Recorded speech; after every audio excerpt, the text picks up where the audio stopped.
La brioche dorée, le numéro 1 du marché national. La brioche dorée, toujours plus proche de vous.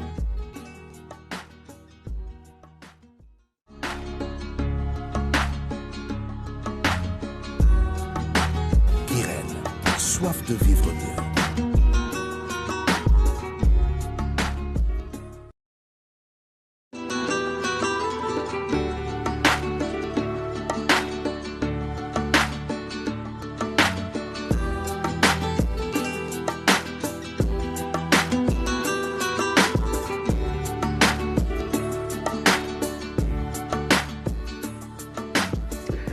nuyu naa leen bu baax a baax l'avant-dernier numéro de la semaine ñu àndaat ak l'équipe ñëw ci li nga xam ni tànnal nañ leen ko saa su nekk nu mu leen koy waxee damay beral ñu ñi nga xamante ne ñu ngi féete ci diaspora bi ak ñi safoo yëpp émission bi ci waxtu wi daañu ñëw ak équipe bi ci li nga xamante ne mooy archive ci li ñu Alioune Diop tànnal ci bés bi ci kanam tuuti mu ñëw wax leen lan la ñu mën a fàttaliku koo xamante ne encore une fois bokk na ci jéego yi nga xam ne def na ko ci taarixu Sénégal leneen lu am solo loo xamante ne nii dinañ ci taxaw mu di hightech am na application bu bees boo xamante ne nii Mamadou Diagne dina ñëw indil ñu ko nga xam ni am nga possibilité foo mënta nekk ñu tayal yi mel ni man da ngay wax ak téléphone bi rek mu daal lay wax fan nga jëm te ci wolof ngay wax ak moom donc dina ñëw ci kanam gën a yaatal ñu wax ñu naka lañ koy jëfandikoo ak itam ñi nga xam ne rek ñoo defar boobee application daañu ñëwit ci beneen ponk boo xamante ne actualité la li gën a fës ci yëglekaay yi dinañ ko yëkkati leneen muy xibaar yi ak soxna Binta Sall Abdou Aziz Ban ak ay ganam ñu ñëw ci li nga xam ni tànn na ko dinañ ñëw tamit ci dogal boo xamante ne jël nañ ko démb en conseil des ministres ñu faram-fàcce ko xool lan lañ ci mën a jàpp ak yeneen i ponk loolu yëpp xaar leen ci kanam waaye balaa ñoo sori ñu naan suñu kenkeli ba daal di ànd ak suñu partenaire ANACIM dem xool lan moo gën a fës ci jaww ji.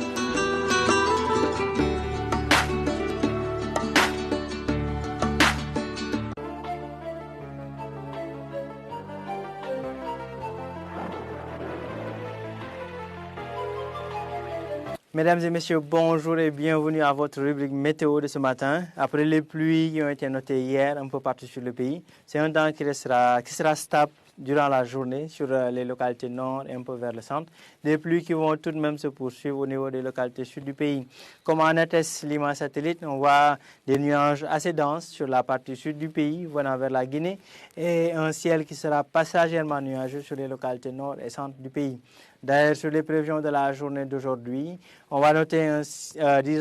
ciel ensoleillé à Podor, des nuages qui prédomineront sur la partie nord du pays, hormis Podor bien sûr, à Saint-Louis, Louga, Linguère, Matam et vers le centre d'Diourbel, Thiès et Dakar, où aucune pluie n'est prévue pour la journée d'aujourd'hui. Cependant, au courant de l'après-midi allant vers la nuit, des orages et pluies seront notés au niveau de la zone sud, entre Ziguinchor, Sédhiou, Kolda, ainsi que vers Kédougou. Des pluies relativement faibles attendues au centre du pays, entre Tambacounda, vers Fatick, Kaolack, Kaffrine et sur la petite côte à Mbour. Les températures resteront clémentes entre les régions sud et centre du pays. 28 degrés Celsius attendus à Kédougou comme température la plus basse de la journée. 32 à 33 degrés Celsius en Casamance et au niveau des localités centres allant vers le littoral, à Dakar, Thiès et Mbour. Des pics de 37 voire 38 degrés Celsius au nord du pays, entre Louga, Matam et Podor. Mesdames et messieurs, en gros, c'est un temps stable qui va régner sur une bonne partie des régions nord et centre du pays, après les pluies qui ont été notées hier. Donc, des orages et pluies qui vont être notés tout de même en fin d'après-midi et nuit, au niveau des localités sud et un peu vers le centre. Voilà tout pour l'info de cette matinée, mesdames et messieurs. Rendez-vous demain pour d'autres bulletins météorologiques. Passez une excellente journée.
merci beaucoup à nos partenaires de l'ANACIM ci li nga xam ne indil nañ ko ci bés bi man carte bi daal li ma gis en grande partie lépp nar a tàng donc jël leen seen matuwaay balaa ngeen a génn butéelu Kirène pourquoi pas bu ngeen di génn di defi seen i activité moo xam da ngeen di liggéey wala yéen a ngi ci yoon pour doxi seen i activité ndax dafa nar a tàng ngeen bàyyi xel ne encore une fois il faut s'hydrater hydrater boobu nag moo ñuy toppaat ci bu ñuy ànd ak coach Tandakha waaye gis naa fi ay croissant amande moom yàlla def na saa yu mu xëyee waa Brioche Dorée dañ may saalit loo am na yeneen yu nekk fi yoo xamante ne gis naa yuñ ci indi ay persil ak yeneen daal saf-safal yuñ ci boole ci plateau salé bi yu buuteeg ak yi nga xam ne ñoo ñëwoon démb yii moom naa ko denc moom mooy topp bu may dem wala ma xool ñen laay neexal si plateau bi amande bi tamit xam naa ni am na solo gis naa fi ay moustoir rek croissant amande ma mos rek baal leen ma ko a ñoom kateeg ñoom seen yàlla def na lay ndeysaan neex na kët bàyyi may lekk jëm kilo di naanaale ñu seetaan exercice bi dellu siwaat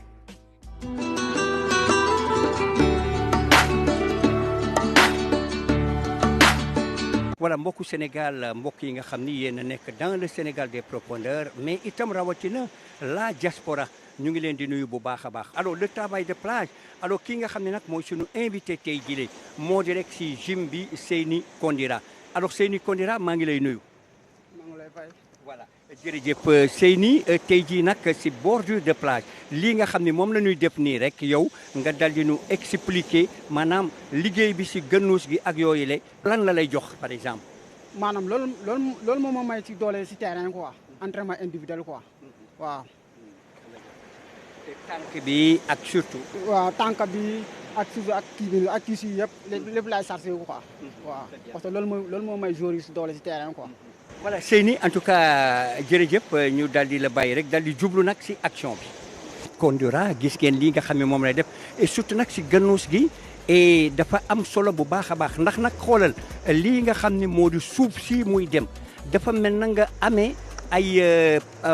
yoo xam ne ay disque amee ay poids di def musculation mais nag c'est une gym personnalisée sans matériel. alors lii nag moo wone ni gis nga au niveau des mollets nga gis tuuti ak itam au niveau surtout des solaires loolu itam lu am solo la si travail boo xam ne bu mel ni gis nga accélération terrible yi nga xam ni moom lay def nii mu di loo xam ni am na solo lool ça li nu naan un vrai travail de résistance moom la def nii. Seyni nag lii ngeen gis mu di ko def mbokk yi dafa di lu am solo si entraînement bu jeexee. li ñu naan rek remettre les muscles à l'endroit les articulations gis nga nag c'est vrai mën nga dem nag au niveau de la hauteur au niveau des membres supérieurs ndax nag fii mu ne waxoon naa leen la ceinture scapulaire mu nekk ci gis nga mu ngi tirer fii au niveau des articulations au niveau du coude alors croisement bi itam am na solo parce que li ma doon wax la coiffe des rotateurs internes c'est vrai que xëy na nit ñi duñu ko gis bu baax a baax mais il y a li ñu naan le sus-épineux le sous-épineux ak le petit rond loolu moo di li si am solo alors gis ngeen ba tey volet bi ñu ak Seyni fii mu nekk nii gis ngeen lii nga xam ni moom la def regardez bu baax a baax si tànk yi nga xam ni dafay dal di prolongé wu gis nga vous sentez carrément les muscles fii mu nekk nii lii nag mooy tax les muscles dal di dellu soit li nu naan les remettre à l'endroit lii moom la ñu Seyni indi en tout cas ñu di ko gërëm bu baax a baax moom itamit dans sa gym personnalisée.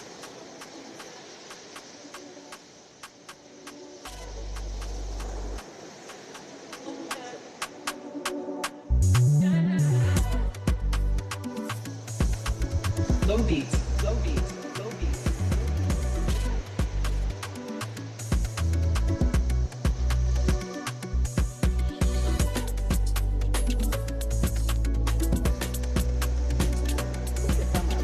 voilà bon nag Seyni Kondira moom la ñu nekkoon nag moom noonu mu di nag lii ñuy wax la gym personnalisée mais nag en tant que footballeur moom dafa ñëwoon fii ci gannus gi nga xam ni dana tax renforcement musculaire c'est pareil ak nag la musculation bi ngeen di def ci salle yi en tout cas merci beaucoup yéen téléspectateurs yi à demain inch'Allah. merci beaucoup coach ëllëg incha allah dernier numéro bi ci semaine bi waaye ngeen bàyyi xel encore une fois mouvement yi nga xam ni jox na leen ko bu pare fu mu ko defee plein air day neex ba bëgg a dee nga mën a profiter ci vue bi ci plage bi am possibilité noyuwaale air bi di defaale say exercice Abdou Aziz Bane mën ngaa yegsi ak say gan ak ñi nga xam ne ñoom la ñuy àndal tey ci plateau bi ndax Aziz maa ngi koy wax sànq nii am na exercice yoo xam ne bëgg naa mu def ko waaye man dafa mel ni ndékki bi la farataal Aziz ndékki bi nga farataal te ndékki gi foog nga pare sinon boo lekkee léegi doo concentré te loolu lay daw. Soxna Arame maa lay siyaar. maa ngi nii delloo maa yaa ngi si jàmm. sant yàlla bu baax alhamdulilah. man jiitu naa leen ci jàkk ci jàkk waroon laal taas bi de taas bi waroo ko woon a. kii ba noppi nee naa Aziz balaa mu yegg si dina moo baax ndax man taamu naa tàmbale. ba tey baax na. ziar naa la Aliou. ça va Arame naka mu waay. alhamdulilah. ça va naka suba si. sant yàlla bu baax. jërëjëf loo ñu indil ci bés bi. waaw tey dinañu waxtaanee koo xam ne vraiment Sénégal def na fi joué na fi rôle bu am importance mooy Mamadou Dioni Secka. oui promoteur la woon agent d'artiste waroon fi indi Bob Marley mais mujjewul antu. dinañ ñëw ci lan moo tax Bob Marley jotul ñëw Dakar la famille Jackson aussi moom moo leen fi indi woon. d'accord voilà dinañ ñëw ci yooyu yëpp quoi. d'accord Jackson 5. waaw Jackson 5 waaw bi ñu nekkee xale 75 moom moo leen fi indi woon quoi. kon Nicolas Jackson Jackson 5 bi ñu koy tooñee foofu la jógee. waaw ah oui. waaw parce que 5 frères la woon à l'époque ñoom Germaine ak yooyu yëpp 5 frères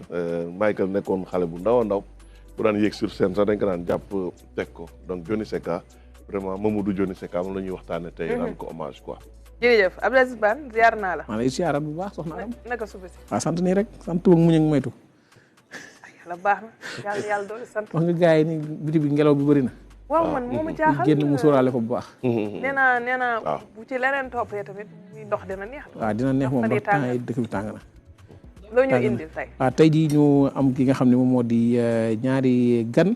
nekk nag ñu jàpp ni moom mooy ki nga xam ni mooy Mouhamadou Lamine Bara Lo moom nag moom moo nekk di ci plateau mooy directeur général bu ONFP ñu war ko dalal tey ci rencontre boo xam ni rafetlu am nañ ko. depuis nag tàmbalee Ndakaaru fukki fan ak ñeent ba léegi fi nga xam ne mooy ci biir Ndakaaru ponk yu bëri waxtaanee ko ak liggéey bi nga xam ne war nañ ko amal ci biir ONFP war ko amal ci li nga xam ne moom moo di kénkeliba bi nga xam ni la ñuy amal ne ni ki bis ni ki tey beneen gan gi dina ñëw ci kanam moom Ndeye Khoudia Diagne lay wuyoo mooy directrice des arts boobu nag dina ñëwaat ci statut de l'artiste bi nga xam nag daanañ ko évoqué ci conseil des ministres bi jàpp naa ne daal moom kon tey ji daal dina wax lu am solo ak li nga xam ne rémunération pour copie privée xam daal dinañu koy adopté ci li nga xam ne moo di conseil des ministres bu nekk nag xibaar boo xam ni bu am solo la jëm ci ñi nga xam ne ñoom ñoo di artistes yi. président am loo ñu digoon de. waaw ministre des sports. waaw moom waroon na ñëw bañ confirmé ba mu war a yegsi mais daal ci diggante bi daal bu yónnee ñu directrice des arts nañ jàpp ni daal. waaw xam naa day waajalaat boppam xam naa day waajalaat. est-ce que xam naa dañ koy jël benn jour 6 heures ba 8 heures ndax li ñu war a wax ak moom bëri na. waaw jeunesse nga wax ak moom jeunesse wax ak moom li nga xam ne moo di sport. wax ak moom culture déjà sport bi rek day jël temps waxantuma laa nga boolee ñetti pokk yi moom daal neen day waajalaat boppam mun a ñëw ci plateau bi incha allah. plus de temps incha allah jërëjëf Aziz ñu jublu ci li nga xamante ne moo di xibaar yi waaye balaa ñoo sori ñu dalal suñu gan kilifa gi ziar naa la. ñu ngi lay ziaraat soxna Arame di am mbégte teew fii di nuyu suñu Abdou Aziz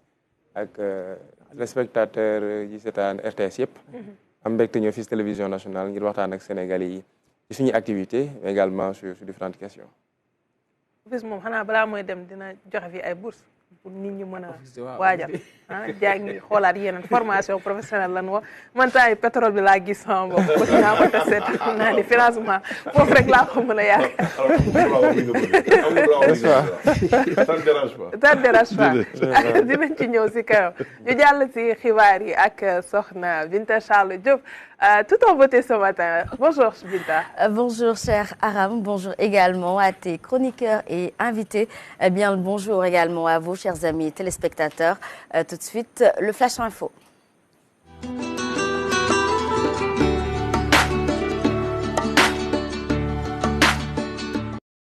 À la une de ce 17 octobre, Vision Sénégal 2050, l'Union européenne applaudit et soutient le projet. En visite au Sénégal, la commissaire aux partenariats internationaux Jutta Urpilainen s'est entretenue avec le chef de l'État. Entretien au cours duquel elle a discuté des objectifs communs dans plusieurs domaines, notamment l'éducation et l'emploi. Nous reviendrons sur cette visite en terre sénégalaise.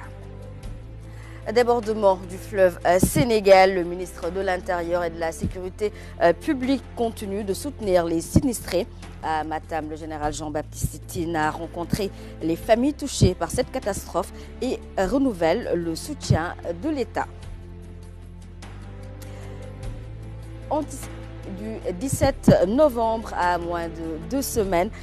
du début officiel de la campagne, la RTS et le CNRA se sont réunis pour examiner les mesures à mettre en œuvre. Malgré la multitude des listes candidates, les deux partis s'engagent à assurer une organisation optimale des élections législatives.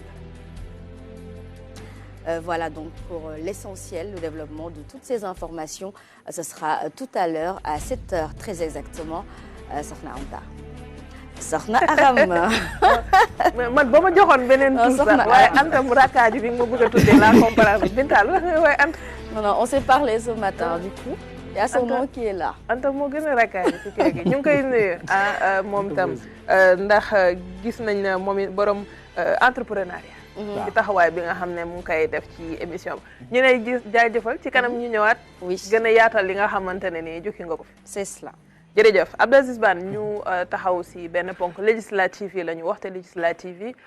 li ñuy xaar ci liste 40 yi teg na te RTS moom dafa war a def de telle sorte que ku ci nekk gis ci boppam ci li nga xamante ne moom nga am ci temps d'antenne ak ci plateau yi nga xam dañ koy def ci biir kër gi te mel na ni kilifa yi ñu ngi ci di waajal ngir anticiper jël matuwaay yi ndax dara bañ a sooxe. élection dafa nekk loo xam ne lu yombul la te boo yoree kër gu mel ni RTS il faut nga teel a jóg teel a waaj li nga xam ne moo jëm ci élection yi ndax am nañ fi boo xam ni 47 liste la woon mooy yu mujj yi terewul woon boobu RTS da ko gérer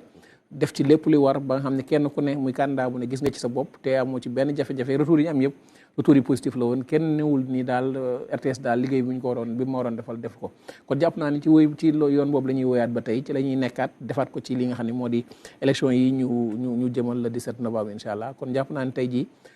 RTS moom pare na ngir jublu ci li nga xam ne moom moo di élection yi kon fu ne nii rek arbitre sifflé ñu ni prix rek moo ci des campagne bi bu ko defee ñu tàmbali kenn ku nekk ñu jox la candidat bi nga xam ne moom ngay àndal ñoom El Hadj Malick Dieng ñoom daal jàpp naa ni pare nañ fi ne nii ak ñoom Khadija gis naa ko mu naan ay vitamine C moo naan la élection yi laay waajal ba ko yow campagne bi tàmbalee ngay naan ay vitamine C doo rëcc moom da ngay teel a waajal sa bopp da ngay dem ñu samp la biteel nag nga mën a gën a préparer non xarit tàmm la yooyu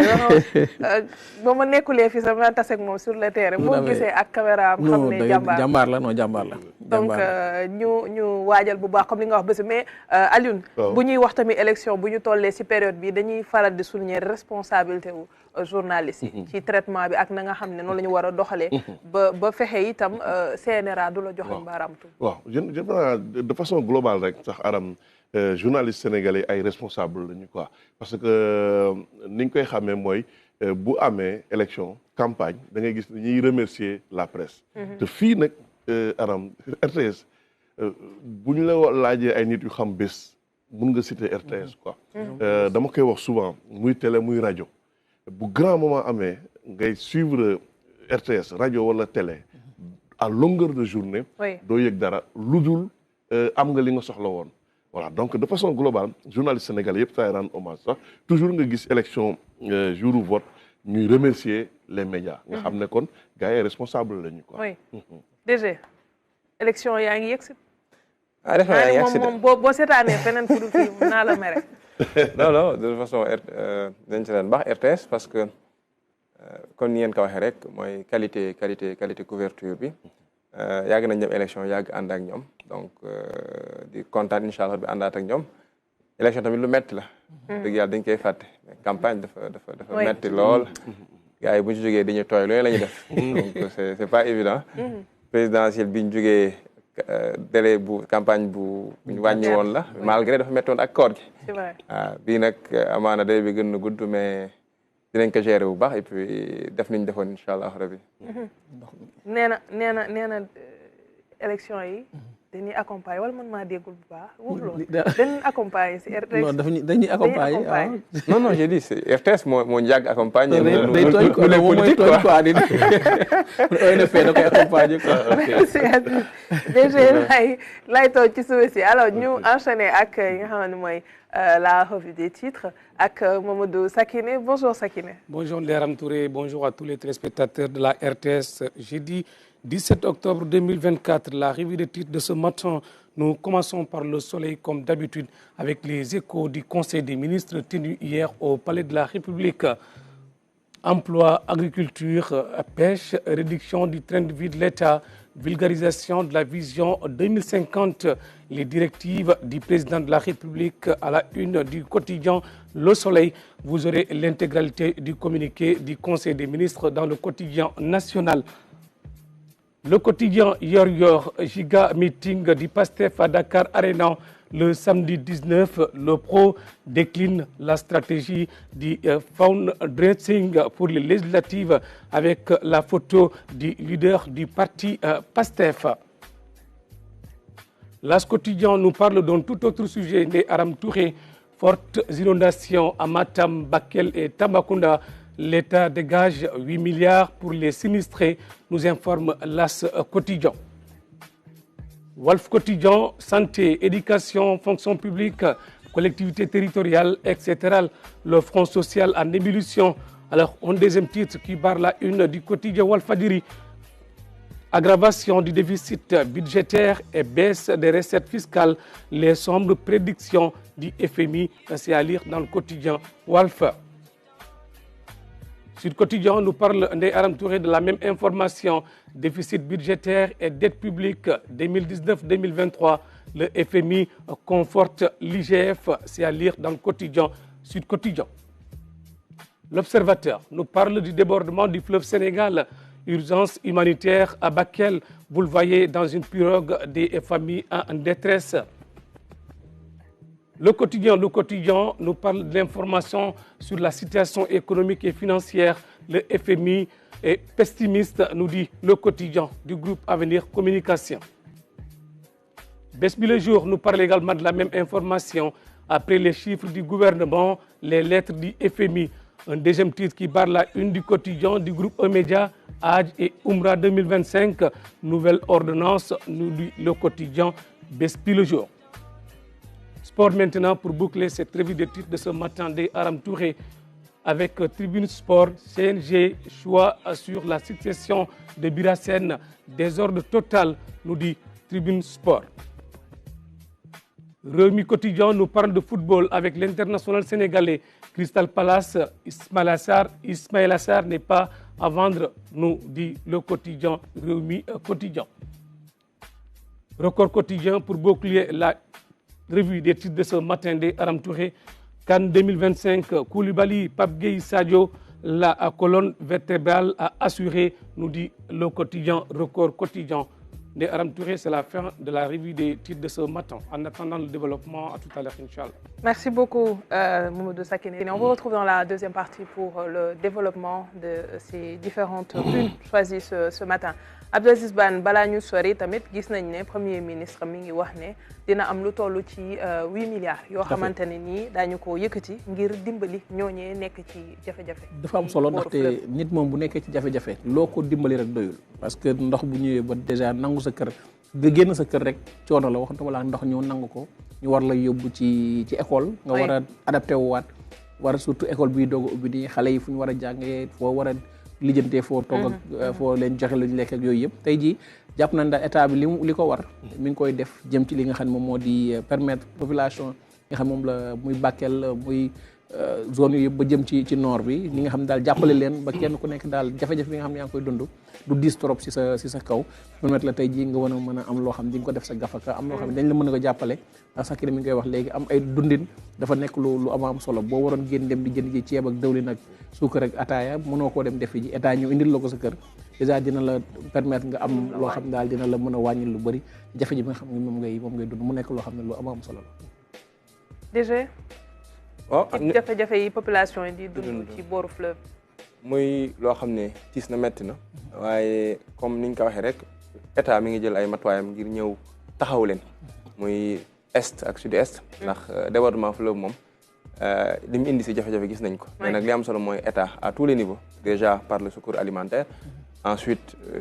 cadre sanitaire bi dégradé woo condition de vie yi mu ñëw si contexte boo xam ne école da doon ubbi xale yi waroon jàngi donc muy chamboulé lu bëree bëri mais li am solo rek mooy li ñuy def que l'état à travers ses différents services ñu ñëw taxawu leen ba nga xam ne dinañ traverser lii après nag mais également les mesures préventives qu'il faudra prendre pour ce genre de crise état jël ko donc mooy lépp solo. jërëjëf merci beaucoup ñu jàll ci beneen ponk mu di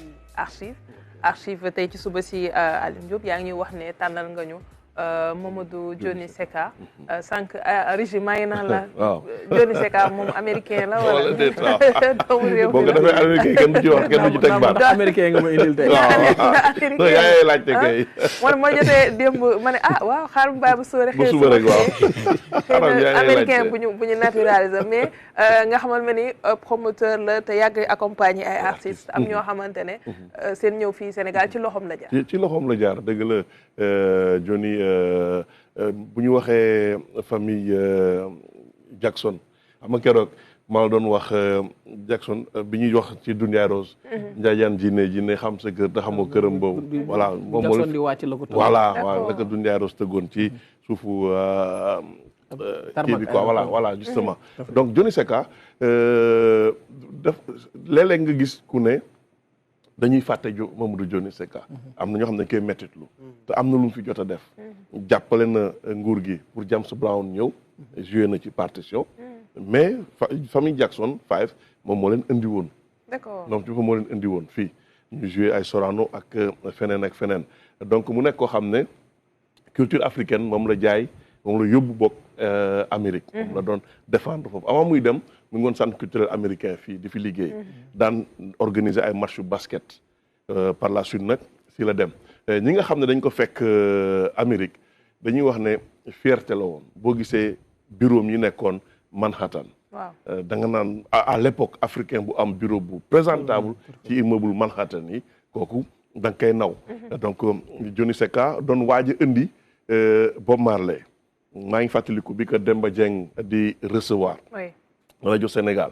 mu ne Demba Dieng bu fi Bob Marley ñëwee di nga ko gis ci car rapide yi de di nga gis mu dugg ci car rapide di ànd ak gars yi loolu sonnalu ko quoi donc c'était vraiment réglé pour Bob Marley ñëw Dakar ak Abidjan moo njëkk a dugal xaalis d'accord pour mu ñëw xam nga yenn saa yi ñu ne sponsor yi dañu ragal reggae mais à Abidjan George Benson moom moo doon promoteur bi moo joxoon xaalis pour organiser ko sponsor dañ ko song il avait beaucoup de sponsors donte ay hommes politiques ñu ngi doon wax bu Houphouët-Boigny recevoir Bob Marley dal na ko Gabon itam Ali Bongo à l'époque moo koy dalaloon Omar Bongo gisul Bob Marley donc ba Bob Marley bi muy dem Abidjan vivre na lool Dioni Seka vivre na lool léegi nag lu tax Dioni Seka réussir indi fii Bob Marley dafa toog rek feebar fii la ko feebar bi dalee mu ngi woon kër Daniel Cusack mu ngi doon logé à l'hôtel benn hôtel Indépendance mun naa ko wax nekkoon kër Daniel Cusack commencé woon di sëxët Daniel mais da nga tawat de waaye grand su ma demee rek jàppaat problème quoi bi mu demee nag affaire bi jàpp ko Daniel ci boppam woo George Benson ne ko bon Seka dafa feebar te engagé wu woon nga ba joxe sa xaalis George Benson dem Amérique seeti Seka ci hôpital Bob Marley ngi toog yaay Bob Marley ngi toog mu ne Seka daal di ne Bob Marley this is our guy in Africa kii la ñuy war a waxal Afrique quoi après Bob Marley nag tontu bi mu tontu George Benson daf ko ne y a pas de problème dinañ dem Afrique mooy suñu suwe ñun ñëpp mais mënuñu kuy waxu Afrique léegi nii alors que Seka dafa toll ci situation bi donc feebar boobu moo tax ba Dioni Seka mujjewul indi Bob Marley léegi ONU nag le 15 juin 1978 population africaine yi la communauté africaine lu tolloog demi-milliard de personnes ñoo joxoon Bob Marley benn médaille pour la paix donc ñu ngi ko amee woon Nations Unies cautionné ko te Dioni Seka moom moo takkal Bob Marley médaille boobu le 15 juin 1978 moom la ñuy dem justement suivre ko en anglais la après ñëwaat un peu ci traduction bi. D'accord.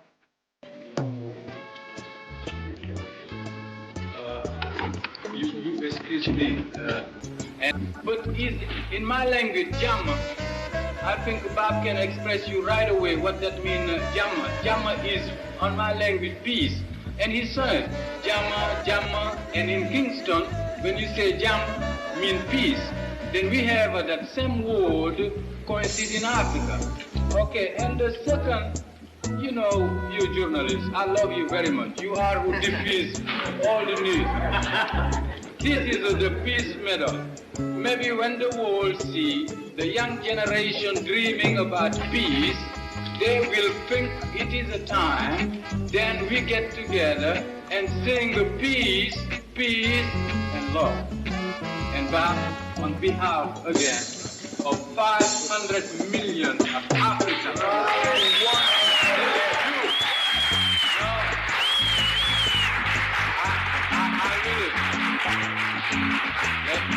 ladies and gentlemen, I really don't know when we're gonna receive Bob Marley, but I love to participate. Then the king arrive home. Like every group, I already have the opportunity to done there. Oh yes, man, they love you, Bob. they really love you. No, I love him, and I think you say Bob have the support of 500 million Africans. Bob, yeah, this is the two words that have to be done there. You got it? Yeah, no, that's the way. I know you. God bless you. Thank you. Yes.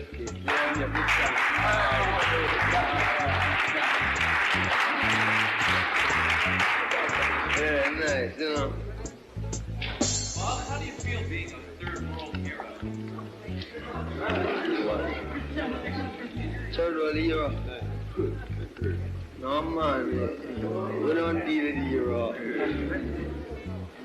Really? Hero. Voilà, 5 millions quand même pour mën ko justement gis nga te image yi il faut ñu remercier Abdoulaye Soumaré. Abdoulaye Soumaré moom mooy manager Stevie Wonder sénégalais di gérer carrière Stevie Wonder depuis plus de 30 ans dañ ciy wax tout le temps maanaam ko mais Seka même photo dafa jafe mosuñ ko rendre hommage Iba Mar Diop mais aram wër naa ci ñi ma féete mag ñëpp pour am image waaw mais c'est-à-dire ñu koo ci waxal mu ne luñ fàtte naa ko ba kenn Abdou Ba mu ne ma daal li ma la mën a wax mooy Jo Wakam mu ngi woon ci biir bon Jo Wakam n'est plus là donc ñuy waxtaan tout le temps ñoom Omar Diop dañuy waxtaan tout le temps ñoom Henri Guiabert waa xalam ba fan yi rek Soumaré envoyé ma image bi ne ma Alioune da nga mujj woon 10 ci man heureusement yàlla ak suturaam mën na gis nañu lii donc Abdoulaye Soumaré mooy manageru Stevie Wonder ñu gërëm ko bu baax gis nga médaille de la paix bu jox ba Marley mu boole ci benn tableau ñu ngi ci def benn masque mandeng bon Seka mu ngi expliqué Jamaïque dañuy wax jaam gi am na benn morceau ba Marley jaamin mu leen di wax ne ci sama làkk jaam mooy jàmm donc la paix donc médaille de la paix ñu jox ko ba Marley devant les journalistes à l'ONU donc moo doon cérémonie boobu le 15 juin 1978 ku mel ni Mamadou tey Johnny Seka est-ce que am na lu mu fi bàyyi ci ñoo xamante ne xëy na ñu ngi wëyal liggéey bu mu doon def am na kër bu mu fi tegoon wala dara boo xam ne liggéey boobu mi ngi continuer wala mënuñu wax ne am na mënuñu wax ne tegoon na fi dara on peut pas le dire mais dama leen nettali benn anecdote dama toog antenne RSI ma teg jaamin bi muy wax bu ba Marley après ma ne jaamin day bi Demba Dieng di recevoir Johnny Seka moom la tegoon en sous-impression bon Ngaydo Ba cinéaste yàlla na suuf sedd ci koom woo ma di jooy quoi Aline dañ ko fàtte c'est pas normal ñu fàtte Johnny yow ak ñeneen da ngeen may jàppale ñu dem seeti président de la République pour ñu intégrer ko au panthéon des grandes figures culturelles d'Afrique di ngay loolu la ma waxoon en pleurant quoi mu ne ma dañuy dem seeti Abdoulaye Wade à l'époque c'était Abdoulaye Wade ñu koy seeti pour ñu dugal Johnny Seka au panthéon même dernièrement avant sa mort ma ne ko may ngay do panthéon bi mu ne ma may Aline xoolal parce que amatuñu panthéon bon kooku c'est un autre débat bëgguma perturber Kékéliba c'est un autre débat amatuñu panthéon en tout cas noonu lañ ko jàppee rek mais pour te dire que am na ñoo xam ne saa yoo tuddee Secka rek seen yaram daw quoi xam ne am na lu mu fi jot a def Johnny Secka. Aziz. waaw man démb bi ma grand li ñu yónnee waxee thème bi dem naa ay recherche lu na dugg na mais pour nga gis déjà dëgg la figure boo xam ne jëm na ci figure am sax lu jafe la woon pour nga xam ne portrait am la wala dara loolu am na quoi mais après ci laa ni xam ne nag ma ni kon kii marqué na histoire du Sénégal marqué na histoire du musique parce que ku dem bay jox ki nga xam ne mooy Bob Marley war fi indi fii ñoom la famille Jackson nga xam ni kon du koo xam ni ku ndaw la comme Doudou Ndiaye Rose comme keneen ak keneen war nañ koo yëkkati nit ñi gën a xam li nga xam ne moom la fi liggéey jàpp naa ne daal bokk nañ Sénégalais yi nga xam ne yóbbu nañu raaya Sénégal drapeau Sénégal fu mu gën a kawee te jàpp naa ni warul nekk dans l'oubli war nañ ko indiwaat nit ñi gën koo xam kenn ku nekk pourquoi pas defal ko ay journée wala tuddee ko loo xam ni indi dañ ci mën a sukkandiku pour mën ko fàttali ko déjà xam nga Johnny Secka non je découvre découvrir Sénégal boo xam ne comme ni ko Abdou Aziz waxee ku jar a ràññee la ndax en regardant les vidéos li ngay remarqué mooy familiarité. ak Bob Marley. waaw bi mu am ak Bob Marley c'est pas évident et à cette époque ak ni ko doyen waxee fi mu jógee Sénégal egg foofu mën a réussir noonu. je pense que c'est une personne à célébrer. et comme ñun ni ñu koy waxee on parle de souveraineté mais souveraineté aussi c'est une question de mémoire. donc il y a des Sénégalais qui dans leur domaine marqué nañ histoire am na lu ñu def ñun Sénégal ñoo leen war a yëkkati. ériger leen en modèle et je pense que. c'est un travail boo xam ne dañuy féliciter RTS déjà le fait que ñu génn ko ñu découvrir ko je pense que c'est un travail qui doit continuer pour ñu gën ko xamale te ñun par exemple on travaille sur tout ce qui est industrie culturelle et créative. Donc c'est des figures qu'on peut prendre en exemple. famille mu ngi fi. famille mu ngi fi moom boo xoolee waa Diourbel la. d'accord waa Diourbel mais gis nga bi mu génnee àdduna dañ toog Gueule Tapée Soumbédioune suñu quartier benn ñaari américaine ñëw fekk ñu fa ñu ngi doon laaj kër Johnny Secka bon ñu ne leen mënuñu leen wax ne foofu këram la mais am na ay mbokk ñu tegtal leen benn kër bu nekk bord de la fosse ne leen boo leen demee foofu du ñàkk dinañ leen mën a édifier quoi il n'est pas dit que Secka fa la dëkkoon mais quand même dem leen foofu ñooñu ay mbokkam lañu benn grand bu ma daan d'ailleurs souvent bu yàggoon Europe su ma ko waxee Secka rek mu ne ma da nga bëgg a Secka da nga bëgg a Secka mu ne ma bi ma koy mujjee gis c'était en 1968 waaw mu ne ma 68 laa mujjee gis quoi ñu daje woon je ne sais plus ban dëkk hors du Sénégal quoi toujours parce que su ma ko gisee rek cousin am la on ne parlait que de ça da nga bëgg a Secka Aline da nga bëgg a culture bon la ma daan tooñee quoi. alors quelqu'un comme lui ndax dafa tàmbali di liggéey ci musique c'est-à-dire comme ni nga waxee ne am na ñu mu accompagner ci artiste mais lan moo indi jégeem ak secteur bi nga xam ne mooy artistes yi ak culture bi. parce que centre culturel américain la doon liggéey. centre culturel américain moom fay liggéey doon na gën a def organiser ay match de basket mais kii di centre culturel américain wax beaucoup de programmes concernant la culture donc moom ci loolu la nekkoon xamante woon ak ñu bari itam ci anciens yi boo ci waxee woy maa ngi fàttaliku daan nañu wax ne mu daan tàmm solo ak yooyu quoi bëggoon ay panchan mu daan sol panchan après teg ci ay training boo ko xoolee rek nga ne kii bon déjà taayam gis nga dafa élancé complètement comme un basketteur voilà donc mu nekkoon centre culturel américain marqué ko après nag doog a dem États-Unis Abdoulaye Soumaré bi nga xam ne moo ñu jox image yi mu ne ma am na génn na nekk na Amérique dem benn événement jóge ci événement boobu si la njëkk waxtaan ak Secka mu jox ko ay conseils parce que mu ngi doon doog a ñëw Amérique mu ne ma Alioune lii la ma wax ak lii ak lii ak lii ak lii na ma fii moom boo ci buggee génn Abdoulaye lii ngay def lii ngay moytu bul jaar ni Soumaré mu ngi fàttaliku loolu ba léegi conseils yooyu ko Mamadou Johnny Secka joxoon lu muy doog a dem Amérique xoola tey jii mu dem bay gérer carrière Stevie Wonder nga xam ne moom tamit caaxaanul. c'est-à-dire da nga wax li démb may fàttaliku éphéméride bi nga xam ne def nañ ko ci indiwaat lu mel ni archive bu président Léopold Sédar Senghor fii nii te yaa ngi ne am na woon bureau fu mel nii ci immeuble yi nga xam ne moo nekk ca Manhattan donc am na yoo xamante ne certainement ma nga ca bërëb ba wala ay yëfu yoo xamante ne waaw yooyu noonu tamit Sénégal war na mën a fexe am ko indi ko si réew mi bokk na si tam luy tax nit ñi mën a bàyyi xel il faut ñu bàyyi ci xel jar nañu dem seeti fu mu jot a jaar di nga gis ko xam ne xëy na dina la woon sax photo loolu yëpp c'est important patrimoine la dañ ko war a jéem a ut li nga wax c'est plus que pertinent Aram c'est plus que pertinent il faut que ñu seeti ji ñu jot a dem dama doon wax benn jour commissariat pour les expositions à l'étranger exposition d'art am ku mën ne wéy kooku war nañ ko taxawal Abdou Aziz Mbaye regretté bëggoon na ko def mais ay arti place yenn moom mais Alioune il faut ñu lijjanti tableau yi nekk ci biti am na ay tableau yi waaw am na ay tableau yi nekk ci biti ci kan la nekk jooju dañ ko def moomeel et cetera temps fan yi ñu ngi wax les restitutions mais ñun tamit suñu ay tableau mu ngi ci biti dafa dañu demoon expo ñëwaatul dañ ko jënd dafa des ak yooyu mu ne moo tax commissariat boobu bu ñu koy taxawal itam il faut ñu bàyyi xel ci jëli ji patrimoine boobu day bokk ci mission wu commissariat boobu waaw c'est pertinent Aram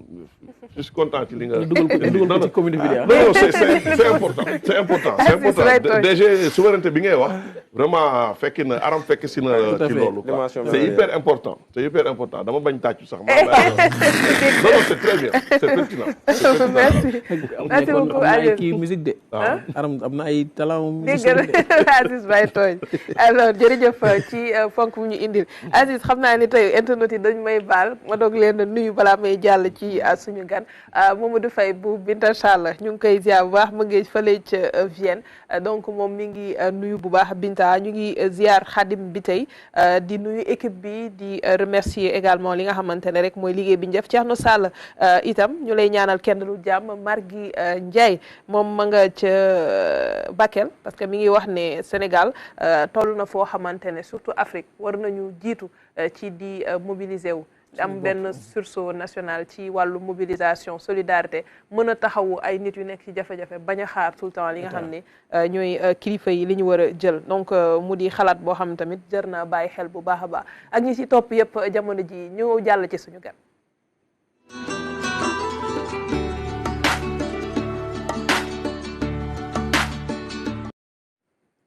as déjà ndekki na balaa muy ñëw ko mel ni santam bi ma jaaxal moo tax sànq may na ndax ndekki na balaa loo yéen la du faral di ndekki quoi alors Aziz ma bàyyi la nga ñëw tout à fait Mouhamadou Lamine Bara Lo mooy directeur général bu office national de la formation professionnelle muy ONFP ñu war a waxtaanee jëm ci li nga xam mooy renforcement capacité gën a yokk ñi nga xam ne mooy xam-xam ci ñi nga xam ñoo bokk ci wàllum RAFPRO muy personnel bu institution de fonds membre bu réseau africain des institutions et de fonds de formation professionnelle muy RAFPRO waaye balaa boobu ONFP bi nga fa ñëwee yàggul liggéey bi fan nga ko fekk ak fan la toll fi mu ne nii. jërëjëf sëñ Aziz di leen remercier encore ci invitation bi occasion la encore pour ñëw waxtaan ak suñ mbokki réew mi. ONFP mooy office national de formation professionnelle boo xam ne 1986 lañ ko créé woon bi président Abdou Diouf xamee ne formation professionnelle quand même aspect bu am solo la pour question employabilité bi am xam ne ba léegi aussi mi ngi posé wu ci réew mi mais à l'époque déjà ñu identifié woon ko créé ko mu am mission yu bëri mais son cœur de mission quand même fa jëm ci ingénierie de la formation vraiment donc nañu fexe ba tàggat nit ñi ci métier ak xam-xam bu ñu mën a liggéey lu pratique loolu nag mission yu bëri na dafa commencé ci étude marché du travail tout le temps di xool marché du travail fan la toll métiers yi nan lay évoluer lan mooy mutation métiers yi lan mooy futur métiers yi di leen identifier sur cette base maintenant ñuy taxawal ay programme de ay référentiel métier ay référentiel de formation ba ci évaluation yooyu métier yan la métiers yi bëri na tey ji ONFP sur presque 130 référentiel métier ñu ngi ciy formé muy BTP artisanat les services agriculture élevage yu bëree bëri et particularité ONFP mooy ne li ñuy def lépp dañ koy def avec les branches professionnelles tey jii si on doit former dans le BTP en électricité par exemple c'est avec les entreprises du BTP c'est avec les syndicats dans le domaine du BTP pour que li ñuy former méngoo ak li nga xam ne effectivement moom lañ soxla nga xam ne produit bi génn li muy man day méngoog liñ ko soxla faciliter insertion maanaam day génn rek ñu voilà donc vraiment c'est très pratique du théorie mais vraiment approche par les compétences très pratique loolu la ñuy def ONFP nag joué rôle boobu tey ji ñu nekk sous tutelle du ministère de la formation professionnelle di profiter di nuyu suñu ministre Moussa Ndiaye Sarré porte-parole du gouvernement ñuy bokk liggéey bi ak waa ministère de suñu kilifa waaye également yeneen kuréel yu mel ne 3FPT bi nga xam ne ñoo bokk di organiser atelier RAFPRO bi ANAMO ak ñeneen ONFP nag ñu ko fekk muy def benn liggéey boo xam ne am na solo ndax tey ji ONFP am na 7 antennes à l'intérieur du pays di former sénégalais yi que ça soit sénégalais bu ñëw individuellement def demande am wala mbooloo moo xam ne dañoo ñëw def benn demande collective de formation donc on forme beaucoup de femmes beaucoup de jeunes n'importe qui mën na am accès ci tout sénégalais c'est-à-dire aujourd'hui comme on dit tout travailleur ou tout demandeur d'emploi tey jii éligible nga pour ONFP accompagner la te suñu formation aussi on prend tout en charge en réalité le bénéficiaire passe sax dañ ko xëy jox loolu nag objectif bi mooy lan c'est que ONFP dafa am benn mission d'inclusion sociale tey ji boo doon xool Sénégal comme ni ñu ko waxee ñiy liggéey di naan la presque plus de 66% amuñu benn niveau scolaire en réalité donc taux de perdition scolaire bi ñuy wax tey ñu ngi koy rappelé keroog ni mu bëree donc le Sénégalais ak fu mu mën a toll ak nu mu mën a mel dañoo état dafa war loog moom jox ko ay capacité ngir mu mën a insérer wu. te ku ñu yombalal loolu mooy na da ngaa war a réussir. da nga war a réussir voilà donc loolu la ñuy def tey jii ki nga xam ne sax demul école ñun diñ koy jël fexe ba jox ko un savoir-faire très pratique qui lui permet mu mën a insérer wu professionnellement donc et ñu bëri aussi bu ñu leen di former mën naa ne sax jumtukaay yi njëkk liggéey ñoo leen koy jox ndax généralement ci formation dañu am intrant yoo xam ne ñu leen koy jëndal ba nga xam ne si la ñuy mën a au moins bu ñu leen jëlut fenn tamit ñoom loo xam ne dañu ko mën a korkoral seen bopp donc loolu mooy liggéeyu ONFP ñu fekk ko nag muy def liggéey boo xam ne tey ji amaana bëgg na dem fu gën a sori te boo xoolee vision bi seen président de la République premier ministre présenté lundi ñi nga xam ne capital humain mooy secteur bi ëpp ressource ñu fa bëgg allouer parce que xam nañ ne buñ bëggee réew mi jëm kanam foog ñu créer fii emploi boobu nag ñu formé wu dans les différents métiers am le savoir-faire qu'il faut ñooy mën a porter économie dynamique endogène bi ñu bëgg donc tey jii l'ONFP veut changer d'échelle en réalité bëgg nañ lu ñu doon def benn ñu yokk ko parce que à l'échelle 2050 le président veut que l'on forme 5 millions de techniciens à l'intérieur du pays et sur le plan quinquennal 2025-2029 700 000 personnes lañu bëgg a former loolu mooy wane ne le ministère de manière générale tey jii jàpp naa ne kenn ëpp leen mission ci réalisation projet bi ñu bokk mais également ONFP bi nga xam ne dafa am dimension inclusive war a tirer des personnes yoo xam ne dañ leen war a jàppale ñu gën a bokk société bi aussi mission am rëy na donc ñuy liggéey rek ngir mën a relever défi boobu. kon daal ONFP amul xàjj ak seen képp koo xam ne daal jàpp nañ ni yow mi lii war nga cee mën a formé wu ba am ci liggéey da ngay ñëw ak naka ngay def ba bañ jël sa dossier pour permettre tey jii ñu former. état amul xàjjan seen ONFP amul xàjjan seen comme ni ma ko waxee. ñun sénégalais lañ xam ak nu mu mën a mel tey jii ONFP am na 7 antennes régionales may profité di wax ne 7 antennes régionales yooyu incha allah rabbi ñun dañoo fas yéene aligné ko sur les 8 nouveaux pôles ba nga xam ne antenne bu ne dina def liggéey boo xam ne dina méngoog la ñuy xaar ci pôle ba préparé mais tout sénégalais tey jii boo déplacé woo nga dem antenne ONFP bi nekk sa région dinañ la jàppee pour enrôler la wala sax nga dem ci internet c'est plus facile tey jii boo demee site ONFP mën nga télécharger ce formulaire renseigner nga remplir nga postuler et en interne on fait le traitement et d'ici début janvier dinañ renforcer la digitalisation ba nga xam ne ki ñëw demander emploi il va pouvoir suivre son dossier il pourra être conseillé par les ingénieurs de formation de l'ONFP orienté ko parce que nit mën nañu par rapport à son profil bëgg dara ñu gis ne par rapport ak parcours wala les fee la gën a kii donc travail boobu en interne pétrole bi daal nga bëgg a xaj non le pétrole sax dañ ciy liggéey par exemple dans semaine yi di jëm on va valider un répertoire des métiers du pétrole et du gaz mais vraiment niveau ouvrier niveau main d'œuvre parce que tey jii le contenu local on en parle mais le Sénégal n'arrive pas à en profiter il faut qu'on forme les Sénégalais dans des domaines yoo xam ne dina tax pétrole bi lu dut sax li partage de revenus de production bi Sénégalais yi mën ci gën a gis seen bopp tey jii dañu naan la un vrai soudeur métallique qualifié sur les plateformes amuñu ko maa ngi jégalu ay Philippe ñu jóge ay Asie ñoo ñëw di ko fi def si voilà suñu bopp féete ci Maghreb bi te ay domaines yoo xam ne ku ci liggéey tey ji même ouvrier ñeewoo ku sol costume am di wër di kii parce que c'est des domaines yoo xam ne y a beaucoup à faire faut qu'on forme les jeunes Sénégalais dans ces domaines-là donc on est très ouvert et on anticipe sur les mutations des différents métiers des différents secteurs parce que àdduna tey ji moo tëddee noonu mais tout Sénégalais tey ji xamal ne ñëwal ONFP dinañ la jàppale pour nga am formation wax nga ci numérique bi pour kuy topp dossier am mais ci wàllu woowu ci wàllu formation ndax fan ngeen ci la leen ci def quoi waaw liñ ciy def bëri na parce que dañuy appuyé wu ñun déjà suñ budget propre bi ñu état bi jox mais également les partenaires au développement ñi xam ne aussi comme niñ ko waxee formation si on veut aider le Sénégal on passe par là aussi ñu ngi ciy def donc tey jii domaine yëpp par exemple je prends le domaine de l'agriculture tey jii avec le ministère de l'agriculture ci benn projet Agri Jeunes on forme 1015 jeunes en cours donc lépp luy embouche bovine embouche ovine maraîchage domaine yooyu yëpp tey jii que ça soit dans Kaolack que ça soit dans Fatick que ça soit Kolda Sédhiou waaw zone waaw Kolda Sédhiou bokk na ci instant bi parce que projet yi day varier ñu ci formé avec Agiroute par exemple sur leur axe d'intervention tey jii PDSAM Louga Podor Saint-Louis on forme les jeunes dans tout ce qui est topographie dans tout ce qui est conduite des engins agricoles, dans tout ce qui est entretien et réparation des engins agricoles. Donc d'accompagner les jeunes, jox leen métier bu baax a baax. Donc on fait beaucoup de formations en partenariat donc avec ces acteurs-là.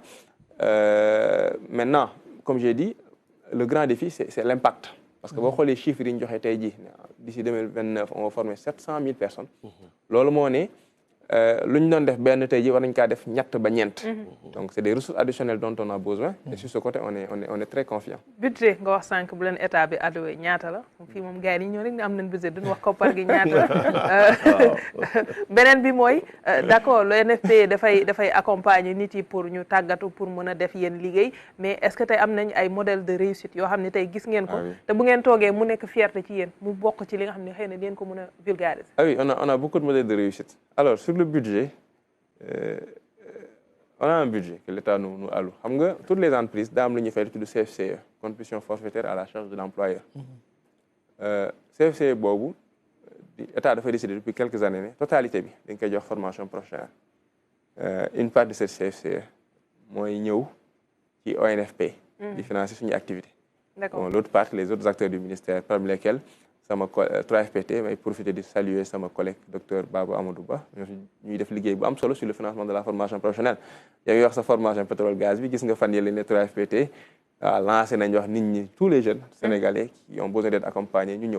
pour nous accorder une prise en charge, pour nous effectuer ces formations. Donc nous avons partagé le monde. Nous avons fait lo xamné dal ñu ngi ciy góorgóorlu. Néew na daal. Ñu ngi ciy góorgóorlu di sant yàlla. Waaw. buñ sañoon dina yokk ci sax am nañ yaakaar lool ne dina yokk ndax le ministre Moustapha Ndiaye Sarré premier ministre président de la République li ma koy waxee rek dañoo bokk daje ci benn diagnostic wax ko ci kanamu Sénégalais yëpp mooy l'importance du capital humain. ñu war a yokk ressources yi mais bi ñu ko yokkoo ci ressources ñu employé ko fi mu war a dem muy la formation professionnelle en réalité. fexe ba que ça soit dans les centres de formation pour l'apprentissage. Parce que aussi, au-delà de ça, la validation des acquis de l'expérience. Il y a un mécanicien qui pendant 15 ans, il a les plus place de la Kajang, il y a un kayit. Mais quand tu dis, il y a un accompagner, valider l'expérience, il y a une certification pour maîtriser et dans tous les secteurs. Donc, moi, je suis côté de ressources, je suis mais kilifa yi waaw bu yokk daal dinañ gën a sant ci am nañ ci yaakaar mais en termes de modèle de réussite on en a beaucoup benn exemple laa lay jox il y a moins d'une semaine dama doon recevoir les opérateurs de formation de l'office une dame maanaam soirée ma expliqué ne moom dafa dañ ko takkal raaya ci ambassadrice de la paix en Casamance parce que ak l'appui de l'ONFP elle a pu contribuer génn ñu bëri ci makki bi ak rébellion bi ndax ñu bëri bi ñu amee ñu xam ne am nañu problème espoir problème perspective moom à travers l'ONFP elle a pu aller dans des villages, former des jeunes, former des femmes. Mu tax ñooñu amaana ñu sori makki bi sori rébellion bi. Tey jii boo demee dans des zones comme Kolda wala Kédougou di nga fekk ñu bëri ñoo xam ne tey jii ñooy def montage wala entretien solaire ONFP ñoo leen former ci ay sessions de formation. Donc solaire par exemple dañ ciy def lu bëri sur les énergies renouvelables. te problème bi ñu gën a am tey jii mooy entretien. Donc foofu tey jii de plus en plus c'est des jeunes formés par l'ONFP ñoo fa togg. Par rapport à l'immigration également, il y a beaucoup d'immigrés qui ont été rapatriés. Ces migrants de retour, comme on les appelle, ont en effet des contribuer à cette formation pour leur donner un nouveau départ aujourd'hui. Et prochainement également, surtout dans les zones côtières, dans les zones de départ, on travaille sur un programme en coopération avec yeneen acteurs yi ANPEJ, ADPME, 3FPT pour xool nan la ñu gën a intervenir dans ces zones-là. Donc modèle de réussite yi bëri na. Pour man li jiitu mooy. gis naa RN6 bi bi ñu koy defar sax. effectivement xam ñu ci bëri jeunes yi ñu jëloon ci village yi. en effet da leen a former pour ñu mën a ñëw defar tali bi bokk. avec Ageroute effectivement c'est plus de 500 jeunes qui ont été formés sur ces axes-là. Donc parfois nga fekk jeunes yi duñu am problème perspective ils se projettent pas. Tu arrives à les récupérer conseiller leen orienter leen may leen une première expérience je pense que lu am solo la. La formation des formateurs Aziz balaa ngay ñëw ci sa RAFPRO. Alors la formation des formateurs c'est extrêmement important. Parce que nouveau métier yi nga wax. Effectivement, pour dupliquer quoi. Pour exemple, il y a moins de 2 semaines, avec nos partenaires belges du Forum qui étaient à Dakar, on a organisé une session de formation pour les formateurs. Tout ce qui touche aux produits agricoles, mais dans ce cas précis, c'était sur les produits laitiers, la transformation du lait, avec plusieurs possibilités. Tey jii boo demee côté Daara Jolof soo baa ngi yàqu. ci loo xam ne war nañ ko mën a gën a jëfandikoo. donc tey jii il faut qu'on forme les formateurs ñu nekk à jour ba nga xam ne ñoom à leur niveau dinañ mën a dupliquer leur connaissance mën ko transmettre suñ ndaw yi. Ça on le fait à notre niveau, le ministère aussi en fait beaucoup. Oui. Donc il faut qu'on puisse anticiper en réalité ça anticiper pour nous tey jii li gën a ëpp solo mooy par rapport à la vision qui a été dégagée tey jii xam nañ ne ay pôle économique ñi ngi ñëw xam nañ a priori chaque pôle fan lay orienté wu mais sur les besoins de main d'œuvre pour l'impulsion de ces zones-là, pour la phase d'accélération qui va suivre, il faut que ONFP, 3FPT, le ministère, nous anticiper. Donc la formation des formateurs dañu ñëwaat amaat solo foofu bu baax a baax. loolu day tax ànd ak ci li nga xam ne moo di RAFPRO bi tàmbali nañ ko depuis le 14 mu war a jeex ni ki ëllëg le 18 kon tey mën nañ jàpp ni formateur yooyu ngay wax sànq. ñi nga xam ni la mooy RAFPRO tamit xëy na la sànq bëri sa RAFPRO bi nga bàyyi ma si. maa ngi ko wax sànq de maa ngi gis ngay jël na pour mën na nga bind sax. mooy institution fonds membre du réseau africain des institutions de fonds de formation professionnelle maanaam loolu mooy RAFPRO. maanaam daal ñëpp ñoo xam ne ñuy yëngatu ci wàllum formation professionnelle nañu benn kuréel boo xam ne dañoo àndandoo kenn ku nekk di xàccandoo di dóorandoo bu ko defee liggéey bi gën a ñoŋ gën a mën a jëm ci kanam kon jàpp naa ne atelier bi lu am solo la pour permettre ñi nga xam ne formateur am ñëpp ñuy yëngu ci wàllum formation professionnelle ñu gën a nammaat li nga xam ne mooy seen xel. macha allah effectivement RAFPRO ak kuréel la boo xam ne dafa boole lépp luy institution wala structure buy yëngu ci formation professionnelle donc pays UEMOA yi ak yeneen pays Afrique yi ñoo bokk ci Sénégal nag 3FPT ak ONFP ñoo bokk ci RAFPRO mu am benn plan bu ñu am 2023-2025 pour renforcer seen capacité ndax kat ONFP tey ji wala 3FPT bu ñu nee dañoo war a accompagner jeunes sénégalais ci formation bokk ñun aussi suñu structure ñu efficace ci suñu liggéey loolu fi mu commencé mooy ñiy liggéey ak ñun suñu collaborateurs yi ñu mën leen renforcer bu baax a baax donc RAFPRO da koy def en plusieurs sessions yàggul Côte d'Ivoire am nañ suñ mbokk yu fa demoon defoon ay sessions de formation sur les études portant sur le marché du travail Bamako ñu ngi foon bu yàggut actuellement au Bénin on a des collaborateurs yu fa dem sur tout ce qui est gestion budgétaire Sénégal nag 3FPT ak ONFP du co-organisé parce que Sénégal ñaar membre la ñu am du co-organisé 2 sessions bi ñu nekk en cours jëm ci élaboration plan de formation ndax bërëbu liggéeykaay boo jël RTS par exemple tey jii war nañ taxaw xam ne kat par rapport ak fi ñu bëgg a dem suñ employé suñ collaborateurs yi Aram war nañ ko gën a dooleel ci lii Aziz war nañ ko gën a dooleel ci lii ndax suñ collaborateurs yooyu renforcer leen mooy tax la mission de la RTS mu gën ko mën a remplir donc cadre boobu moo tax ñu organiser formation bi pays yooyu yëpp nag indi fi seen i ndaw ñu war fee def juróom benn fan ngir teewe ko loolu lépp rek ngir structure yi nga xam ne ñoo bokk problème tey jii boo xoolee Sénégal xool Côte d'Ivoire à quelques différences près suñu défi en matière d'emploi de formation professionnelle sorewuñ yàggul ñun ñu ngi woon Abidjan ak le ministre dans le cadre d'une conférence de l'UEMOA sur tout ce qui touche à la formation et à l'emploi demoon di fa waxtaane nga xam ne ñun ñëpp ñoo bokk problème te ngay gis ne dañoo soxla tey jii di dajaloo di aligné wu di partage ay expérience je donne un exemple tey jii les référentiels de formation sur les nouveaux métiers Sénégal bu ne damay développer 100 référentiels sur 100 métiers potentiels boo xoolee coût bu nekk day bëri mais tey jii mën nañ ko partagé wu Mali développé 4 Côte d'Ivoire développé 5 Sénégal développé 5 après ñu partager ces référentiels ça permet de gagner et de partager de l'expérience d'accord dinañ ñëwaat ci yow DG si kanam tuuti léegi ñu jàll ci clip du jour bi art de brique c'est possible bu ko defee ñu jublu après si xibaar yi merci beaucoup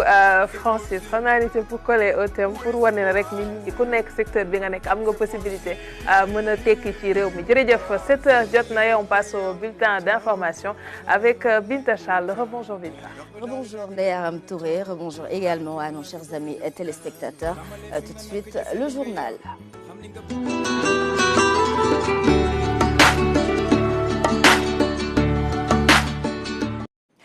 Débutons par l'Union européenne qui soutient la vision Sénégal 2050 reçue hier par le chef de l'État, la commissaire aux partenariats internationaux Jutta Urpilainen parle d'objectifs communs dans les secteurs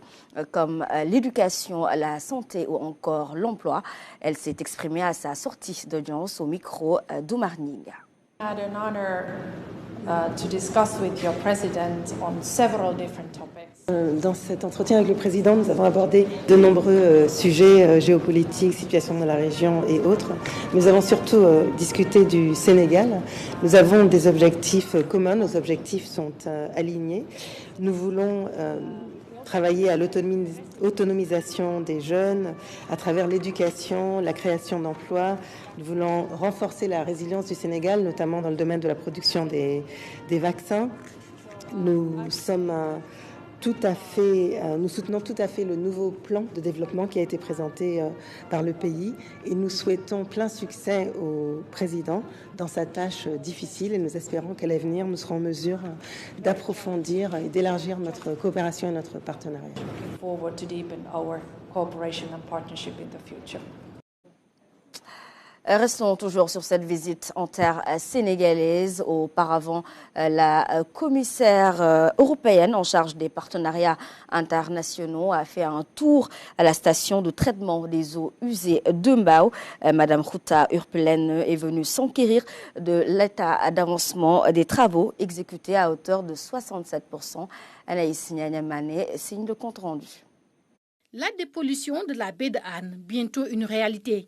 Avec une capacité de 25 000 m3 jour, l'infrastructure de traitement des eaux usées est à 67% d'exécution. Donc c'est un projet qui évolue bien et les plus hautes autorités ont un œil sur ce projet de par son envergure, mais surtout de par son importance. Ce projet va permettre au moins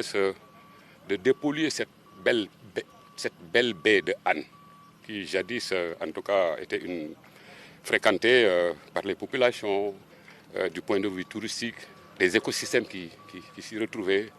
La station a la particularité de traiter les eaux industrielles. Sa mise en service prévue en 2026 va transformer le cadre de vie des populations vivant dans les communes de Hann Bel-Air et de Guinaw Rail Nord. Quand ces effluents seront dépollués, il va permettre d'améliorer en tout cas la santé des populations riveraines qui sont en contact direct avec les eaux polluantes. La livraison, pour le projet global, je pense qu'il faut retenir vers 2026, peut-être en début d'année 2026, en fin 2025, début 2026, compte tenu de certains lots qui n'ont pas encore démarré et pour lesquels peut-être il faut prendre 8 à 10 mois pour son exécution. Ce projet de dépollution de la baie de Hann a franchi le cap. Une satisfaction pour les financiers, en particulier la délégation européenne, ainsi que l'Office national de l'assainissement du Sénégal, qui a la charge de l'exécution, pour qu'enfin la baie de Hann soit dépolluée. Et puis le ministre de l'Intérieur et de la Sécurité publique, toujours dans le nord, au chevet des sinistrés, à Matam, le général Jean-Baptiste Tétine s'est rendu à Kanel où il a rencontré les familles touchées par le débordement des eaux du fleuve Sénégal. Il a promis un soutien concret de l'État pour les accompagner. Tchorodia. C'est vers 12h30 que le ministre de l'Intérieur est arrivé à Matam. Automatiquement, le général Jean-Baptiste Tétine s'est rendu sur les lieux du sinistre d'Mpankane, situé environ à 130 km de Matam, dans le département de Kanel. Actuellement, accéder à ce village relève d'un vrai parcours du combattant. Plusieurs maisons englouties par les eaux, le débordement du fleuve Sénégal continue de bouleverser le quotidien des populations. C'était d'abord pour voir de nos propres yeux les informations que nous avaient données en temps réel les autorités administratives, mais aussi et surtout témoigner à la population toute la compassion du chef de l'État, celle du Premier ministre et de l'ensemble du gouvernement face à cette épreuve très très difficile. Nous réitérons toute notre compassion, nous partageons avec eux vraiment les difficultés du moment. En plus des domiciles abandonnés, des établissements scolaires qui ne sont toujours pas fonctionnels, car ces lieux servent de sites de recasement. J'ai tenu aussi à les assurer que toutes les dispositions ont été prises par l'État pour leur porter toute l'assistance requise en de pareils moments. Depuis déjà quelques heures, les premiers mouvements de vivres, de tentes, de l'eau, de tous leurs besoins, ont commencé à être satisfaits progressivement. Je tiens aussi à les rassurer que malgré les difficultés, nous resterons en permanence à leur côté, à leur écoute. Le ministre de l'Intérieur a salué l'engagement de l'ensemble des autorités administratives et territoriales, de même que les forces de défense et de sécurité. Elles ont apporté soutien et assistance aux sinistrés. Autre aspect de l'actualité, à moins de 2 semaines du démarrage officiel de la campagne législative anticipée, la RTS et le CNRA se sont rencontrés pour réfléchir ensemble sur les dispositions à prendre. Malgré le nombre pléthore de listes devant participer à l'élection, les deux partis s'engagent à tout mettre en œuvre pour une organisation optimale de ces joutes. Dame Silla. Cette réunion entre la RTS et le Conseil national de régulation de l'audiovisuel, CNRA, vise à harmoniser les actions pour une couverture médiatique des législatives anticipées. Très expérimentées en la matière, les autorités de la chaîne publique promettent de prendre toutes les dispositions nécessaires. Nous avons pu échanger véritablement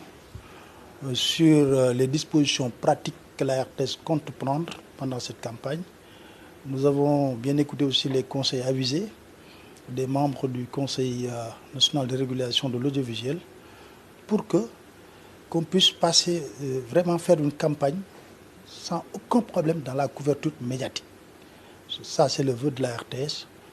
Et je fais entièrement confiance aux agents de la RTS pour relever le défi. Au total, 41 listes sont retenues par le Conseil constitutionnel pour participer aux législatives.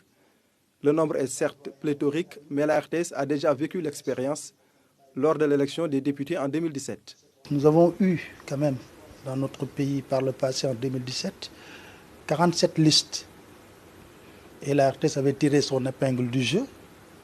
Alors je crois qu'avec 41 listes, nous allons se baser sur la recette qui a été mise en place en 2017 et éventuellement essayer de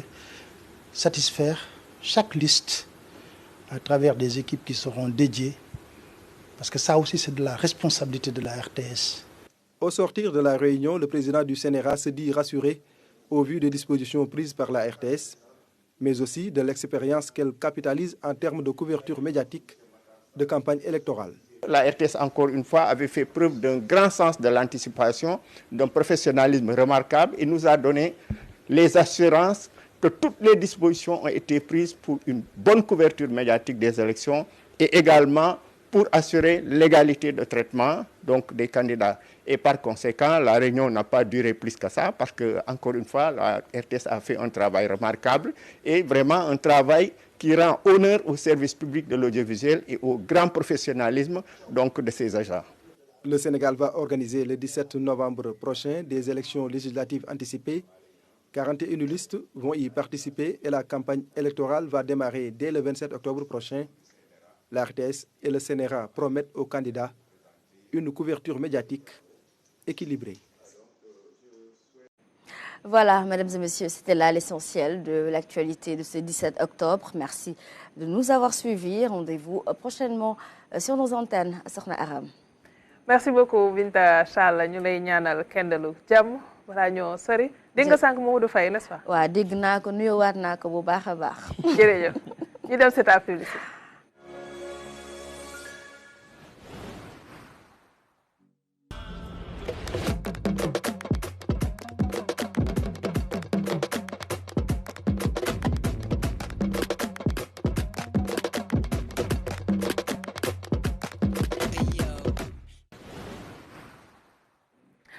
Merci beaucoup ñaar ñoo xamante ne yegg si nañ Diagne au carré ci plateau bi ñoo xamante ne ñaari Diagne moo fi daje ñaari kii de sax bii ni Mamadou Diagne ak Sokhna Ndeye Khouda mais d'abord honneur aux dames Ndeye Khouda Diagne nekk directrice des arts soxna si dalal jàmm kontaan nañu bokk yow plateau jërëjëf maa ngi leen di jaajëfal si invitation bi maa ngi nuyu ñëpp ñu toog si plateau bi jërëjëf Mamadou Diagne yaa ngi am jàmm Sokhna Ndeye Aram bonjour à tous di leen nuyu di nuyu Ban di nuyu Sokhna si Diagne te sa plateau bi nag dafa neex da nga am benn Diagne ak tamit da nga am tamit ab kilifa si plateau bi muy Mouhamed Lamine Bara Lo mu doon koo xamante ne macha allah dañ ko naw dul dara si taxawaayam si réew mi mais aussi si parcours am macha allah c'est quelqu'un de très dynamique buñ ko falee ONFP bettuñu parce que il a prouvé engagement am yàgg na quoi du tey démb la donc di rafetluwaat taxawaayam si plateau di am gëm-gëm ni liñ ko dénk dina am volonté ak détermination doxal ko. te ñi nga xamante ne ñooy waa Touba dinañ ci gis seen bopp parce que nag ku bëgg Touba la ku gëm sëñ bi la ku gëm sëñ bi la nag. caaxaan ne boole ko dara ku gëm sëñ bi waaye moom finance fépp lay tas. non moom Touba du am privilège ñëppay tolloo. xam nga murid yi nag balaa ñoo gën a mën a teral ñu teral tijaan yi noonu def nañu ko si jumaa ji est-ce que murid yi gën ñoo cotiser si jumaa Tiwaawan bi sax loolu moom mënta ñàkk. jërëjëf Diagne balaa ñoo jàll ci li nga xam ne mooy li gën a fës ci yëglekaay yi ñu def fàttali ci bés bi ñu ngi fukki fan ak juróom-ñaar weeru octobre ci atum nag 1993 ci la kii di Jean-Baptiste Colin génn àddina mi ngi amoon juróom-benn fukki at ak juróom-ñeent fële ci Baye ci France ñu xam ko nag mu nekk doomu réewu France waaye nekk na fi maire nekk fi député nekk fi it ku jiite parti bii di Union progressiste sénégalaise mujjee doon parti socialiste atum 1976 nekk na jëwriñ ci yoon yu bëri nekk koo xamante ne ràññee nañ ko ci taxawaayam ci wàllu politique fii ci Sénégal def na ci lu mat fanweeri at wala lu ko jege mu nekk koo xamante itam nekkoon na di liggéey ci président conseil du gouvernement bu Mamadou Dia ci wetam mu jege woon ki nga xam ne mooy le président Léopold Sédar Senghor nekk ki wuutu nga xam ni jamono jooju ba mu noppee ca bopp réew mi président Abdou Diouf moo yegsi nekk nag ñaareelu nit bi ñu gën a ràññee ci réew mi gannaaw ki nga xamante ne moo di le président Senghor muy fàttali bés Abdou Aziz Jean-Baptiste Colin. Jean Colin de laa ci gënoon xaw moon sax Baptiste bi waaye Jean Colin moom danaa dégg paa yi di ko wax. nga boo gëstoo moom buñ naan Jean Colin ngi ñëw rek ñëpp raay day jub. Jean Colin ngi ñëw moom dégg naa moom buñ ne Jean Colin ngi ñëw day mel ni dañ ni njiiti réew maa ngi ñëw parce que amoon na dayoo boo xam ne ci réew mi ba lu ci bëri ci moom la doon jaar moo ko doon doxal te jàpp naa ni daal ku amoon solo la ci réew mi te liñ ko dénkoon ni ci réew mi doxal na ko ba mat sëkk. Diagne sa cours d'histoire. Mon cours d'histoire tey bon non, même pas, mais je pense que Jean Colin, bon, peut-être que c'est en quelque sorte une anomalie de l'histoire, quoi. Il a existé durant une certaine période, mais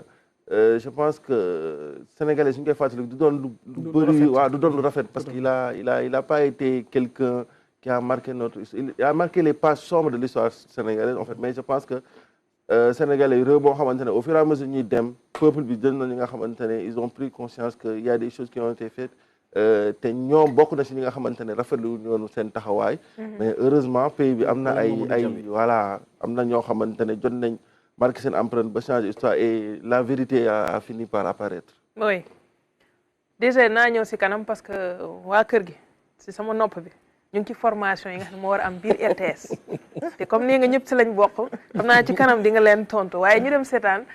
li nga xam ne mooy li gën a fës yëglekaay yi et c'est avec Mamadou Sakiné qui est de retour. Rebonjour Mamadou. Rebonjour Néram Touré, rebonjour à tous les téléspectateurs de la RTS. Alors la revue de presse de ce matin, nous commençons par le quotidien national Le Soleil. À la une du quotidien national, les échos du Conseil des ministres Ndeye Aram Touré. Vous le voyez, emploi, agriculture, pêche, réduction du train de vie de l'État, vulgarisation de la vision 2050, les directives du président Bassirou Diomaye Diakhar Faye. Le chef de l'État a appelé à une responsabilisation plus soutenue du secteur privé national. Il a souligné l'impératif pour le gouvernement d'accentuer l'amélioration incitative de l'environnement des affaires, notamment en termes d'attractivité et de compétitivité. Le renforcement du dialogue État-secteur privé, la digitalisation des administrations, la promotion des champions nationaux dans les secteurs porteurs et dans toutes les filières stratégiques et bien sûr la transformation de l'économie informelle. En outre, le président de la République a appelé à la relance du secteur spécial du tourisme pour lequel notre pays détient des avantages comparatifs notables. Dans cette perspective de promotion d'une économie endogène et ouverte au reste du monde, il a souligné l'importance d'asseoir une politique portuaire et maritime innovante qui soutient la modernisation et la compétitivité indispensable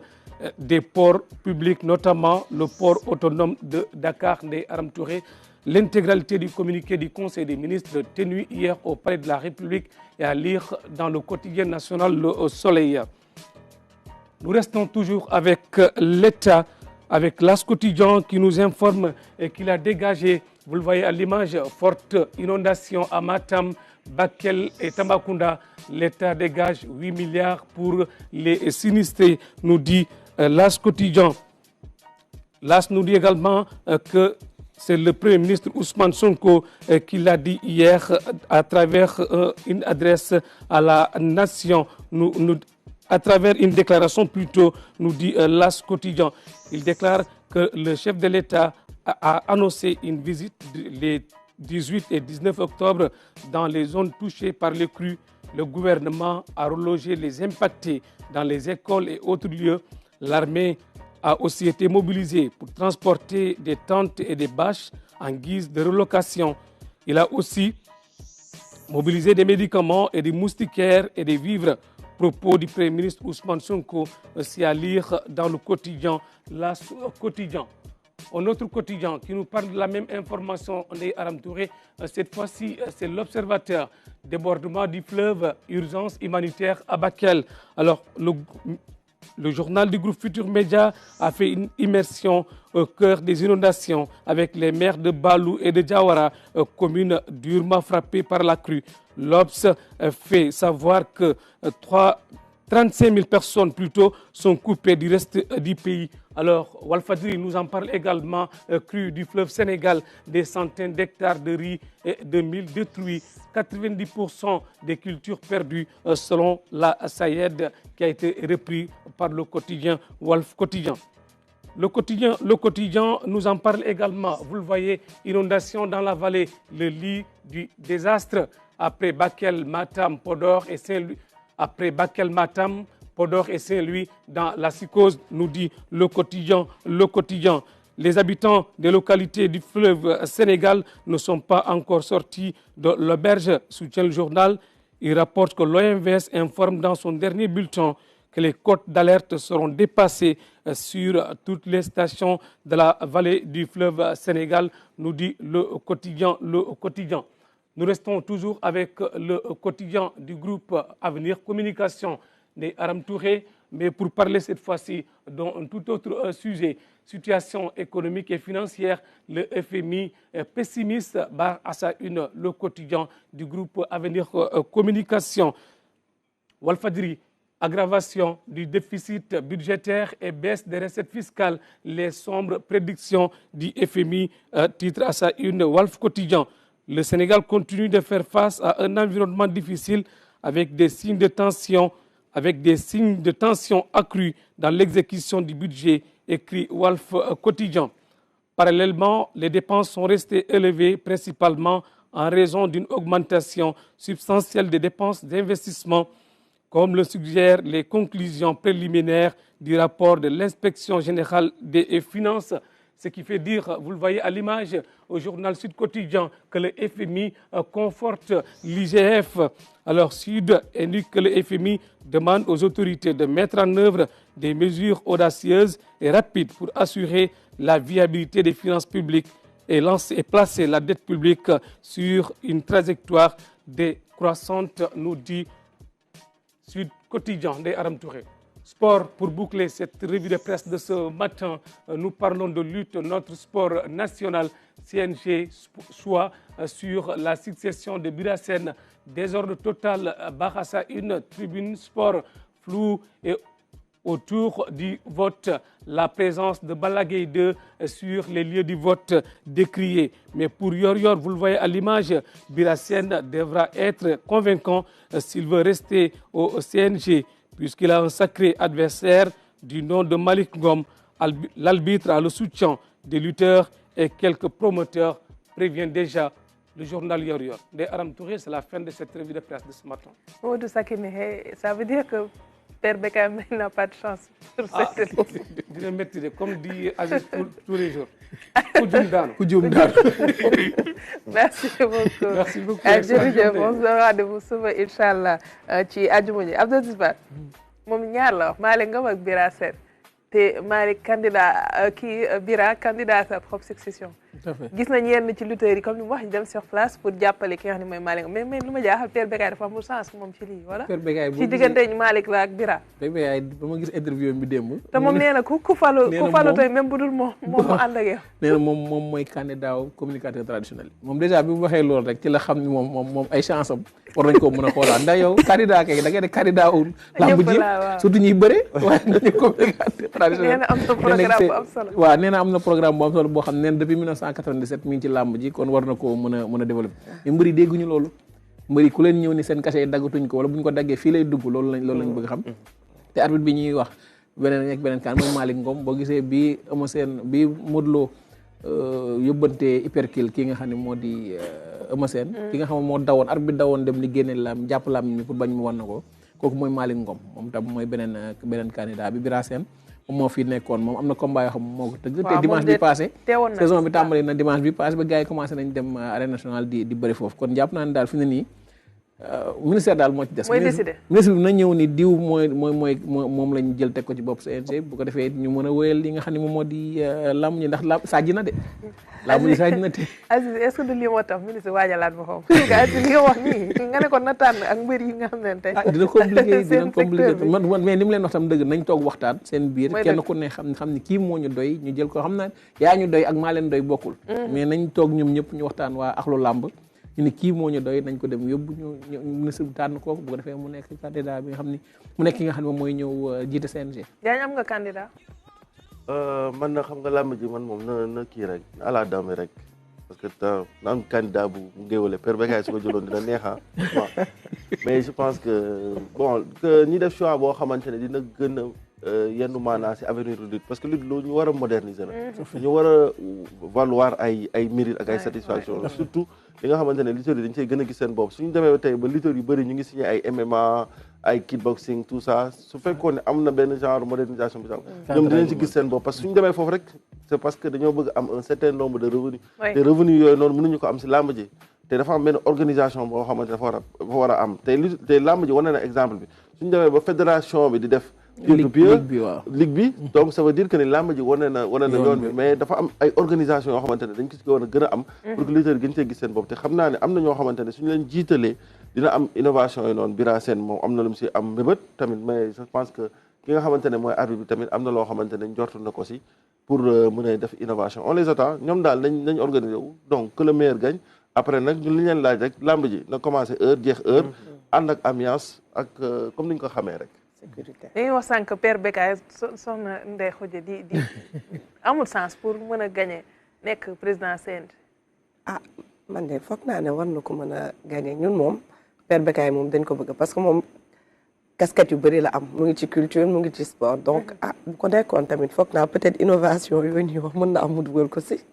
il ne semble pas être convaincu parce que loolu moo si gën a grave alors ñu ñëw si DG balaa may ñëw si ci rubrique bi high tech ak benn message ma jot léegi ak Sakine ñu wax ni information yi chef de brigade bu ressources en eau bu Saint-Louis nga xam ne mooy gérer vallée bi tudd Noa Ndiaye nee na Bakel hier matin 11 millimètres 59 moo fa am tey jii 11 millimètres 42 la maanaam besu 17 centimètres yoo xam ne nemeeku nañ ko Kidira démb 10 millimètres 17 ñoom kon démb ci suba 9 millimètres 86 moom jàpp nañu kon besu wàññeeku 31 centimètres moom am na ci li nga xam ne mooy jëm ci wàllum ndox mi kon mu nekk loo xam ne lu am solo la muy information yi am solo pour ñi nga xam ne ñooy askan mi nekk ci Bakel ak ci vallée bi. jërëjëf Abdou Aziz pour au moins dalal xelu ñi nga xamante ne dina am nañu ay mbokk te ñu ngi ci zone boobu déjà balaa may ñëw ci beneen ponk waa RTS moom seen formation ENP nu muy demee. alors waa RTS nag ay suñu mbokk sénégalais lañ donc comme ni ma ko waxee rek comme tout le monde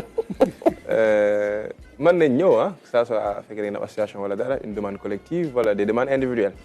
maintenant ce qui est clair c'est que domaine audiovisuel multimédia tout ça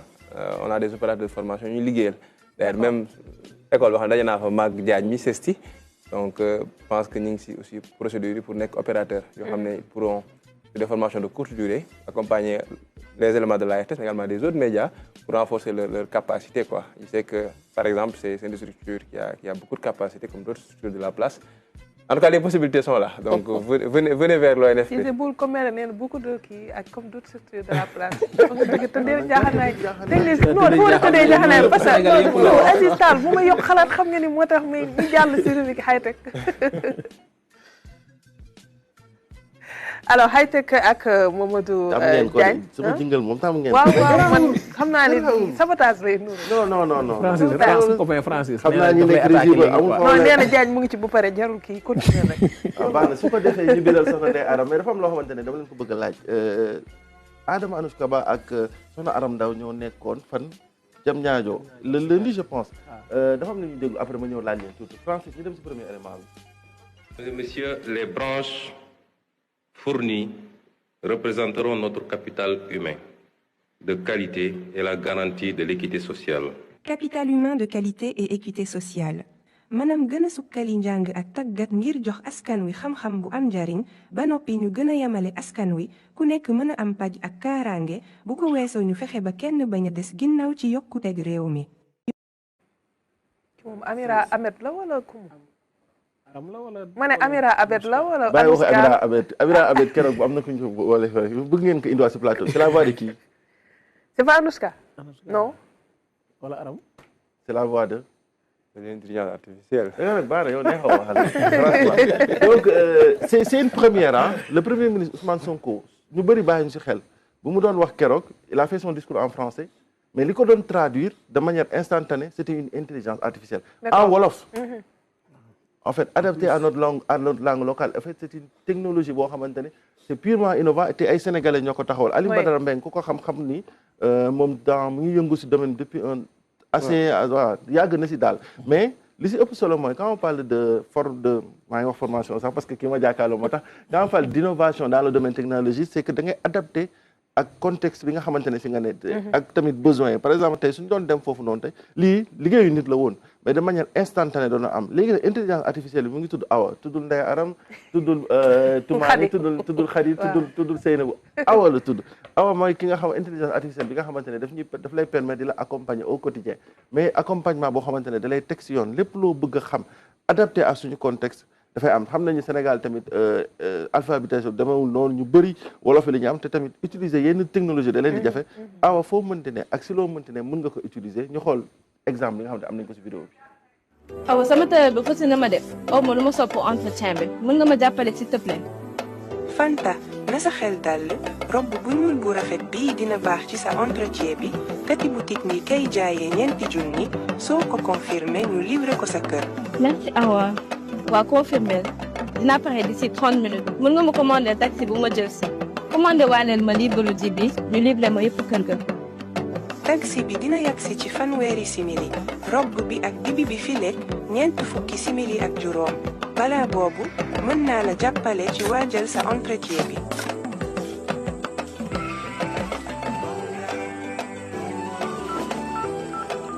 allo Awa ay fan ngi nii maa ngi xaar taw bi. kañ lay ñëw mu narul taw du ma def pesticide. allo Samba say ñaan nangu nañ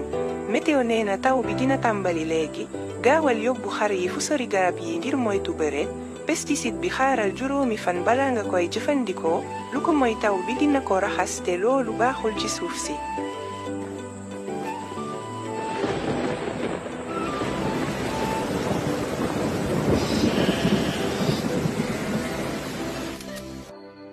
Awa expliqué ma lii moom comprendre ma si dara. Amina lii jafewul gravitation universelle mooy doole ji tax lépp lu nekk ci univers bi di xëccante ci misaal loolu mooy tax adduna bi di wër jant bi te loolu mooy tax ñu des ci suuf si doole googu mooy teye lépp ci jawwu ji. merci beaucoup Awa lii moom leer na ma foog ni bés dinaa mës a nekk l'astronaute jàng bi métti na te yu bëri du ma mën a comprendre lu dul wolof. Amina déglu ma fii lépp lu nit soxla ngir nekk astronaute ngi ci yow. amul làkk bu la mën a tere doon li nga bëgg a doon jàppal ni dinaa la dimbali ci jàng mi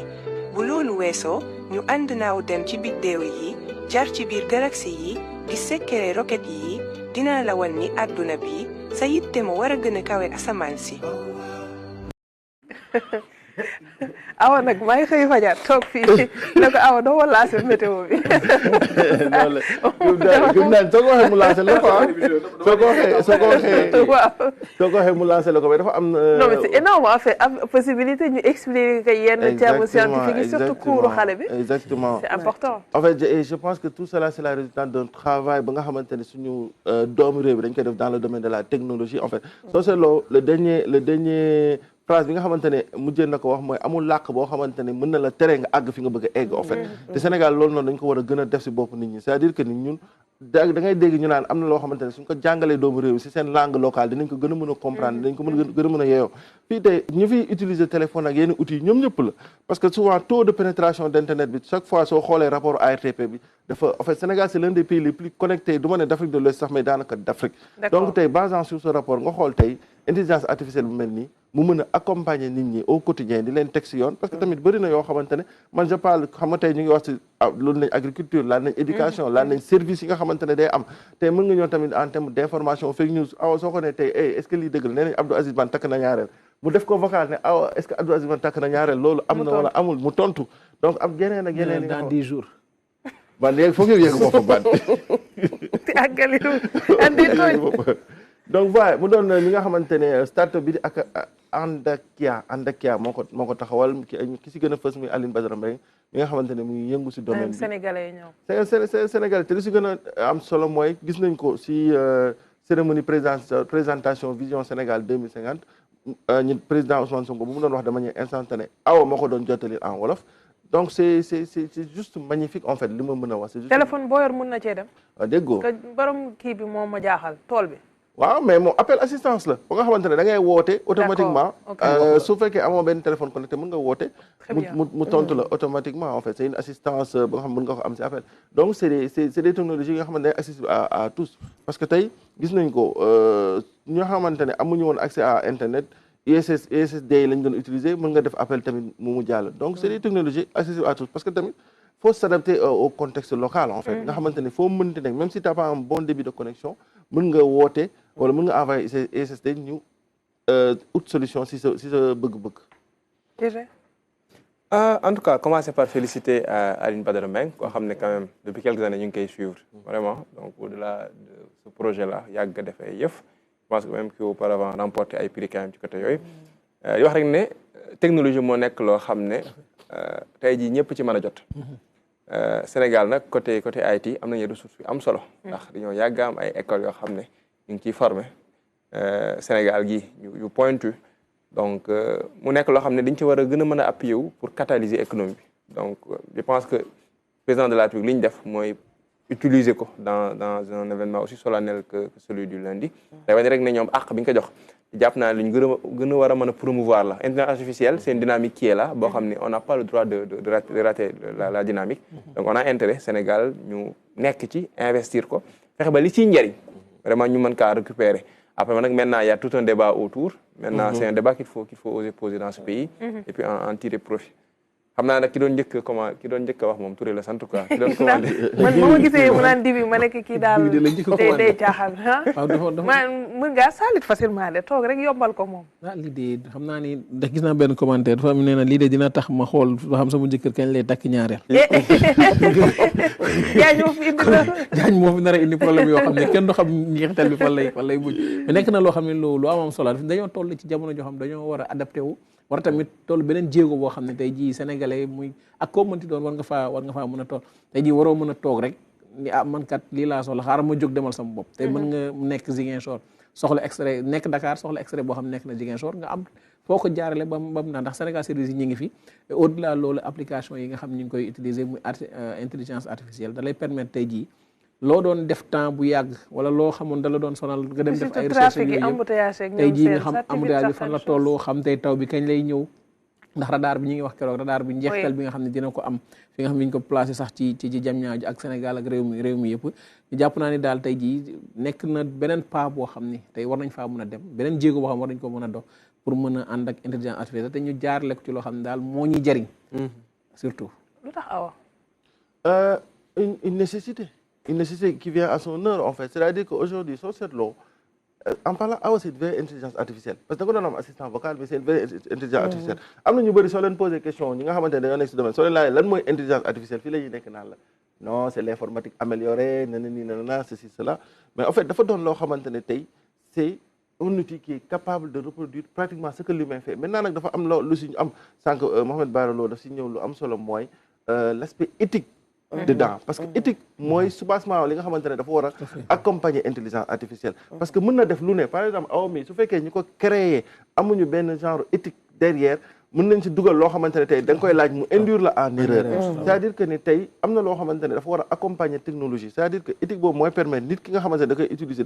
à bon escient da koy utiliser pour nuire en fait te dafa am leneen lu si ànd ak moom mooy lan dafa am day am données am contenu parce que aw mi tey pour mu mën a xam li mu xam dañ ko entraîner jox ko xam-xam jàngal ko ay éléments de langage jàngal ko te duñ ko jàngal noonu yëpp c'est des données yoo xamante ne daf ko dem ba incorporer ko te tey ku koy jàngal kooku dafa war a doon koo xamante ne am na ay principes am na ay valeurs te adapté na suñuy réalité donc c'est tout ça qui entre en jeu en fait et je pense que tey Sénégal dafa placer aussi statut moom dafay am benn up dans le domaine de la tech te loolu noonu tey suñ ko bëggee def foog ñu accompagner suñuy doomu réew si côté boobu noonu di leen financer di leen faut qu'on crée des champions locaux dans la tech en fait faut qu'on crée des champions locaux parce que suñu amul ay champions locaux mooy tax xale yi ñoom tey dañu am ay références dañu naan tey dëkk bi métti na xaaral ma dem mais suñu gisee ku mel ni Alioune Badara Mbaye ñu gis ku mel ni Mamadou Diagne ñu financé ko def lépp lu war si moom accompagner ko ba ñu xaar gars yi xam ne kii si réew mi la nekk puusul ñaari dossier am na fi parce que man damaa ñëw rek commencé yow tamit nga dugal sa bopp non li may wax nii dafa am faut qu'on crée des champions locaux mais ça c'est une réalité on crée pas des champions locaux nit ñi dañuy man tey ma xool benn Mohamed Lamine Bara Lo wala benn directrice Diagne dama leen di xool ma xam ne si ay doomi réew mi lañ fii lañ juddoo fii lañ màggee musuñ tukki fii lañ jàngee mais ils ont accédé à li ñu accédé grâce à la formation grâce à l'accompagnement de l'État grâce au soutien de l'État mais si on crée pas des champions locaux booy dañuy jàpp ni rek gis naa si TikTok sama benn xarit dem na tukki na am na gis naa keneen tamit tukki na am na mais dañ leen wane ne mën nga nekk si réew mi même soo amul un certain niveau d'étude mais ñu jàppale la ba nga mën a réaliser sa bopp si réew mi et ça je pense que mën nañ ko def si tech bi mën nañ ko def si agriculture bi mën nañ ko def si yeneen domaine tout à l'heure baal ma yaa ngi wax si benn mot embouteillage yi waa autoroute de l'avenir c'est un coup de gueule am nañ habitude balaa ñoo mën a wax ni embouteillage wala accident am na nga dugg si biir autoroute bi maanaam t'as même pas l'opportunité de sortir de l'autoroute quoi donc ça aussi c'est loo xamante ne war nañ ci jóg quoi à l'avance ñu communiquer à l'avance parce que c'est pas normal que da ngay dugg si biir embouteillage ñu doog a communiquer ne non bouchon dans 10 mètres bouchon dans 5 mètres t'as même pas l'opportunité de sortir d'une bretelle jël route nationale bi am nañ route nationale bi suñu jëlee PA bi c'est parce que voilà quoi intelligence artificielle mënu si dara loolu c'est eux ils prennent leurs mesures. yaa ngi moo tax nga tardé. non tardé moi je suis venu à l'heure mais ñoom dañu ko tàmm en fait. alors sur la initiative bu indi tey Awa ak li nga xam ne war na ko indi en plus peut-être sax ci secteur bi nga xamante ne foog nga ne muy les arts lan lay indi comme plus valeur ajoutée ci li nga xamante ne muy liggéey bi. En réalité bi may seetaan sànq élément bi je me disais que voilà l'exemple bi ñu war a wone en fait parce que bi ñuy wax IA secteur culture yëpp a tiit ñëpp a jommi parce que il se disait que ne dafay ñëw substituer wu justement ci ñoom li ñuy liggéey donc exemple bi ñu wone war na mën a tax comme ni ko DG waxee ne nekk loo xam ne dañ koy freiner imposer wu na si ñun donc dañu war a jël li nga xamante ne mooy cette nouvelle donne l'intelligence artificielle mu faciliter suñu liggéey parce qu'il est clair que am na loo xamante ne moom loolu humain bi rek moo ko mën surtout quand on parle d'art et de culture donc moi je pense que ce qu'il faut mooy jël vraiment cet outil là approprié wu si et jéem a def comme yeneen secteurs yi nu ñuy def nag si art et culture nag foofu intelligence artificielle am na ay limites am. tout à fait test bi si art nit a ko mën. c'est ça. sensibilité bi test loolu nit a ko mën. ci yenn tableau yeeg yenn. justement juste créativité boo xam ne. waaw nag mais am na tableau yoo xamante ne franchement c'est l'arnaque nit ki day ñëw sànni 3-4 pinceaux ñu ne la Picasso. ce tableau coûte 3 000 €. abstrait. voilà. artistique dañu bay jàmm. Diagne wolof bi am na solo. waaye yeneen langue yi. non yeneen langue mi ngi ñëw ça va suivre parce que tamit ki ko xamante ne développé na ko parce que instant bi c'est phase de test la ne te dina ko xam naa ne dañuy amal waxtaan bu yëg moom su fekkee sax dina jar mu ñëw ci plateau bi dinañ ñëw et je pense que dina doon loo xamante ne dina gën a am solo surtout pour l'éducation l'apprentissage de nos jeunes frères en fait et c'est quelque chose de très important prof yi nekk ci classe yi tamit ñoom ñu ñu góorgóorlu si xale yi voilà ñu leen di gën a conscientiser tam nañ nekk ak booy di TikTok rek. TikTok rek ak du génn na ci groupe WhatsApp bi. voilà génn ci groupe WhatsApp bi ak ñoo bëgg groupe WhatsApp. ñu jàll si beneen fonk ak gan gi léegi-léegi.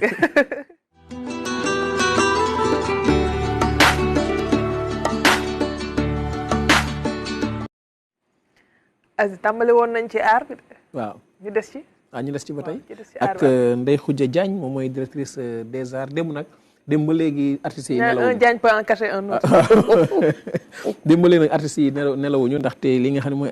statut de l' artiste dañ ko daal di évoqué bu baax ci li nga xam ne moom moo di conseil des ministres démb bi muy mesure phare bu conseil des ministres démb bi muy projet de décret bokk ci la ñuy jëmee wàllum collecte rémunération copie privée yi nga xam ne dañ ko daal di adopté loolu mu nekk xibaar bu neex pour ñi nga xam ne ñooy artistes yi. waaw dafa nekk xew-xew bu mag a mag boo xamante ne artiste communauté artistique ak culturelle bi yëpp dañ koy xaar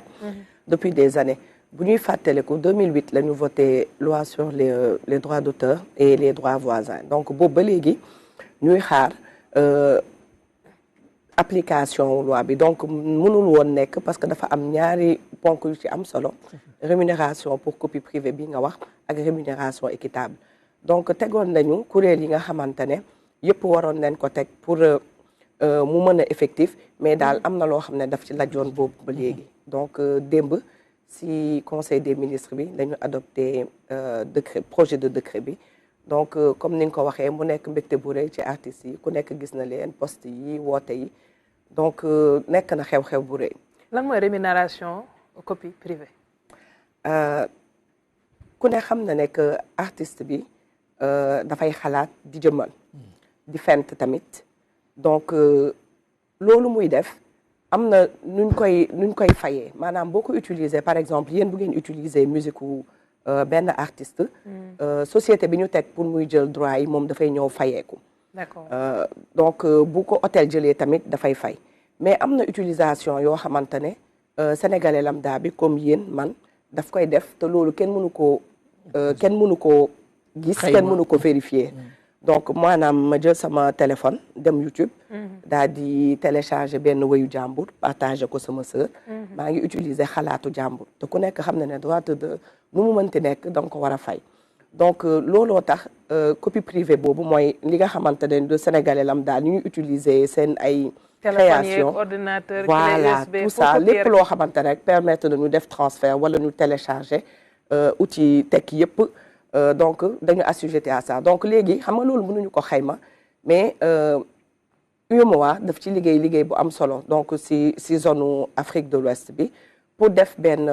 xalaat benn redevance bu ndaw rek boo xamante ne buñ ko jëlee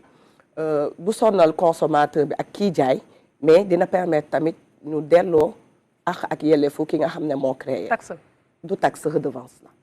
du taxe non du taxe redevance la non justement nit yi dañ koy faral di wax du taxe parce que ci produit yooyu la ñuy joxe benn redevance bu ndaw bu 3% pour fàttaliku rek 3% mooy taux bi gën a ndaw parce que UEMOA dafa fixé ne que entre 3% la ba 15% donc puisque Sénégal daf koy soog a commencé dañuy commencé 3% bi en sachant que ne dafay gën a dem di progresser voilà. kon tey jàpp nañu buñ surtout buñ jëm ci campagne buy waaj a ñëw musique yooyu yëpp ñi nga xam ni ñoo di candidat dañ koy faral di utiliser kon tey jii war nañ ciy jël ay koppar yoo xam ne dañ koy delloo artistes yi. waaw loolu moom daanaka dafa mës a am sax. loolu moom campagne électorale yi boîte de nuit yeeg yëpp loolu SODAV moom liggéeyam la. perception leen ko tuddee képp koo xam ne day utiliser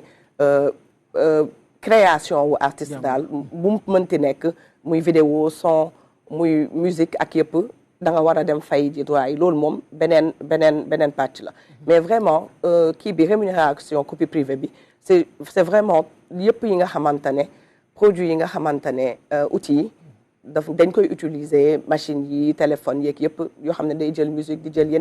yeneen vidéo ak yooyu moom la ñu def redevance boobu noonu pour que ñu jël xaalis boobu yëpp delloo ko ci artiste léegi redevance boobu day yokk ci prix sénégalais bi bu dee dafay jënd dara wala déet non du nekk ci prix sénégalais bi ci kiy jaay la ci kiy jaay la donc loolu dafa nekkoon ay waxtaan yu bëri yu mag mais c'est au niveau mondial UEMOA OMPI ak yëpp donc nekk nañu ñun contrairement à yeneen dëkk yi nga xamante ne ñun loi bi ñoo ko njëkk voté mais bokk nañu si ñi nga xam ne njëkkuñu quand même appliquer loolu donc moo tax ñuy rafetlu kontaan tamit si li nga xamante ne 2008 ba léegi ku nekk xam ne ne yàgg na ay àq yelleefu nit mënuñu ko jël donc mu nekk. sa xayma woon ngeen ko pour xam ñaata la ci lu muy coûter artistes yi ci réew mi bu dee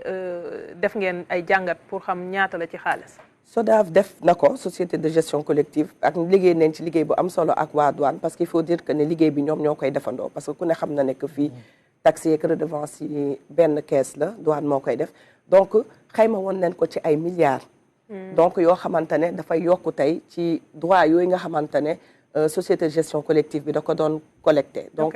moo muy loo xamante ne dafa nar a yokk koomu artistes yi au delà de yokk koom bi tamit delloo leen tamit. li nga xam ne ñoo ko moom donc forcément tamit seen pouvoir économique tamit dina yokk. i boobu li ma bëgg a xam mooy ba xam da ngay ñëw comme ni ñu doon def université ñëw rang ñu jox la sa bourse par kenn wala naka la ñuy fexe ba artiste bi tey jot ci koppar yooyu. waaw loolu maa ngi koy wax sànq société de gestion collective nag moom moo koy def te ku nekk xam na ne SODAV depuis quelques années ñu ngi moderniser di numériser tamit seen ay mode de répartition am na ñoo xamante ne parce que tamit. dañuy waxante ne que du ñëpp ñoo connecté comme sànq ni ko Diagne di waxee c'est vrai que c'est quelque chose à explorer mais du ñëpp ñoo connecté am na ñoo xam ne dañu dem ba dañ ko dématérialiser ba sax dañ ko yónnee sax par ay Orange Money ak yooyu ñi bëgg a ñëw jël si ko mais ce qui est clair mooy base bi ñi nga xam ne dañu répertorier seen ay œuvre dafa répertorier foofu la xaalis bi di delluwaat. waaw wala da ngay dolli beneen vas-y ba pare. non man je pense que ne li nga xamante ne am na solo trop parce que léegi nii ñuy connecté wu di déglu di en fait c'est devenu une chose très très à la mode en fait. te artistes yi dañoo war a gis seen bopp si li nga xamante ne voilà c'est un métier boo xamante ne c'est de plus en plus les gens Sénégalais dañoo am problème ak droit d'auteur quoi. dañoo am problème droit d'auteur franchement et loolu ñun dañ koy gis au quotidien parce qu'on travaille dans quelques rares grands artistes ñoom ñoo protéger seen contenu ba ñu si am rémunération. artistes lambda yi ñoom ñi nga xamante ne dañoo war a dund si seen art ils ont pas encore accès à ce niveau degré de professionnalisme quoi donc gëm naa ne doon la loo xamante ne dañ si gën a gis seen bopp et comme on l'a dit encore une fois day gën a tax ñi nga xamante ne ñu ngi siy nekk ñu gis seen bopp te ñu bañ a explorer yeneen piste te ñi nga xamante gën nañ ci dugg tamit ñu bañ a ragal naan waaw am na wala amul parce que su ma tëggul soirée du ma mën a am yenn rémunération yi su ma demul def preste fii donc c'est des choses yoo xamante ne c'est franchement ça vient à son honneur on le salue depuis le président bi nga xamante ne ñëw na am na mesures yu bëri yi nga xamante ne da doon traîner et on sent que mu ngi koy accélérer quoi donc na accélérer genre mesures yooyu yu bëri yooyu noonu doon traîner loi yi décret yi yàgg si circuit bi doo ko évacuer après ñu doxal projet bi xool lu muy musique la ñu gën a wax mais yeneen ci lañ bokk parce que maa ngi gis ku mel ni Lamine Ndiaye ci image donc moo xam théâtre la beneen production artistique bu mu mënta doon dañ ciy jël redevance boobu si yëpp. tout à fait maanaam ñi am droit d'auteur ak droit voisin yëpp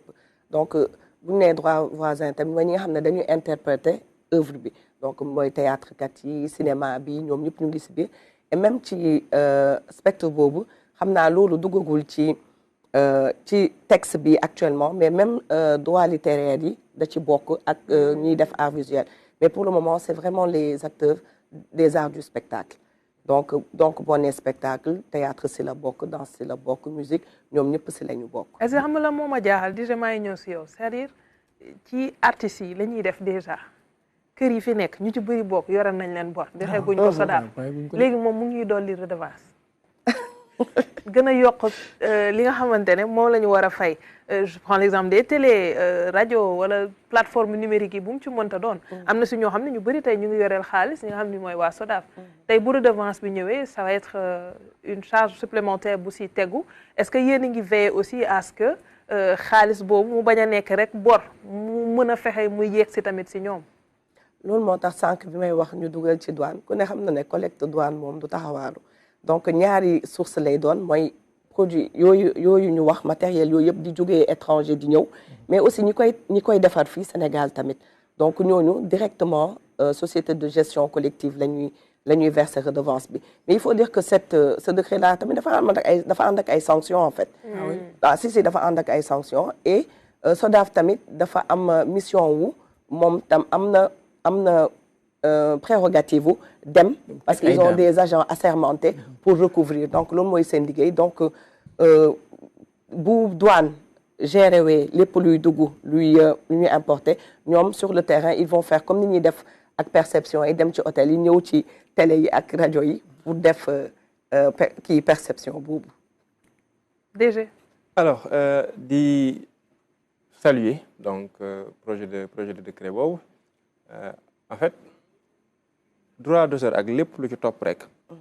protéger ko mooy encourager la création et l'innovation. Tout à fait. te gis ngeen bi ñu présenté vision Sénégal 2050 secteur prioritaire yi on a parlé dañoo wax ci industrie créative culturelle et créative parce que c'est un axe de croissance extrêmement important. Il y a un grand potentiel. Maintenant artistes yi ci nekk c'est très normal ñu gis seen bopp ñu gis seen bopp nag mooy fexe ba lii seen ak ak seen yelleef ñu protéger ba nga xam ne dinañ ci jot bu baax. Au-delà de ça comme ma ko waxee c'est porteur de croissance et de développement pour le pays. Ensuite porteur de rayonnement. L'art et la culture c'est Sénégal aussi mën a sukkandiku gën a mën a fësal boppam loolu tamit au-delà de secteur boobu day amaat jeexintal ci économie bi. tey jii boo jëlee réew yu mel ni Nigéria par exemple mais seen musique seen cinéma dafa participer seen rayonnement et économiquement day amaat un retour. Parce que en fait la consommation économique c'est le reflet de la culture. tey jii par exemple on a une consommation qui est dévoyée parce que culturellement on est un peu dévoyé te encourager création boobu encourager les artistes pousser leen ñu gën a kii mooy tax ba Sénégalais yi buñ ci identifié woo endogénéité bi ñuy wax mu gën a mën a am fu mu sukkandiku. Effectivement maintenant l'application xam naa au début sera pas évident mais il faudra qu'on mette les moyens ba nga xam ne artistes yi dinañ gis seen bopp ci seen liggéey Sénégal aussi de manière générale man si gën a tirer profit. Faut prendre les bons exemples. Je pense que dans le monde il y a des pays sur ces questions-là qui ont eu des avancées significatives. Nous aussi il faut qu'on s'adapte à nos réalités, essayant un peu de capter cette manne-là au profit des artistes, parce que c'est toujours désolant. Un artiste qui pendant toute sa vie a marqué les Sénégalais, a fait des choses, il faut obligé tout le temps, ça vraiment, je pense war nañ ko dépasser. Et ñoom seen ak buñ ci jotee amaana dinañ ci génn. Défi bu mag bi mooy application bi mooy li nga wax. J'ai confiance. waaw man ba décret bi biñ ko signé wul woon amoon nañu ay jixi jaaxa mais décret bi vraiment nekkul sax décret portant rémunération mais portant collecte la donc lii application rek moo ci des voilà dem jëli ji et ñi ko war a jëli ñoo koy jëli donc lu tax texte bi amoon importance parce que nekk na lii ñu nar a collecté mët na au moins 70% la environ pour société de gestion collective yi par rapport ak seen li ñuy collecté yëpp donc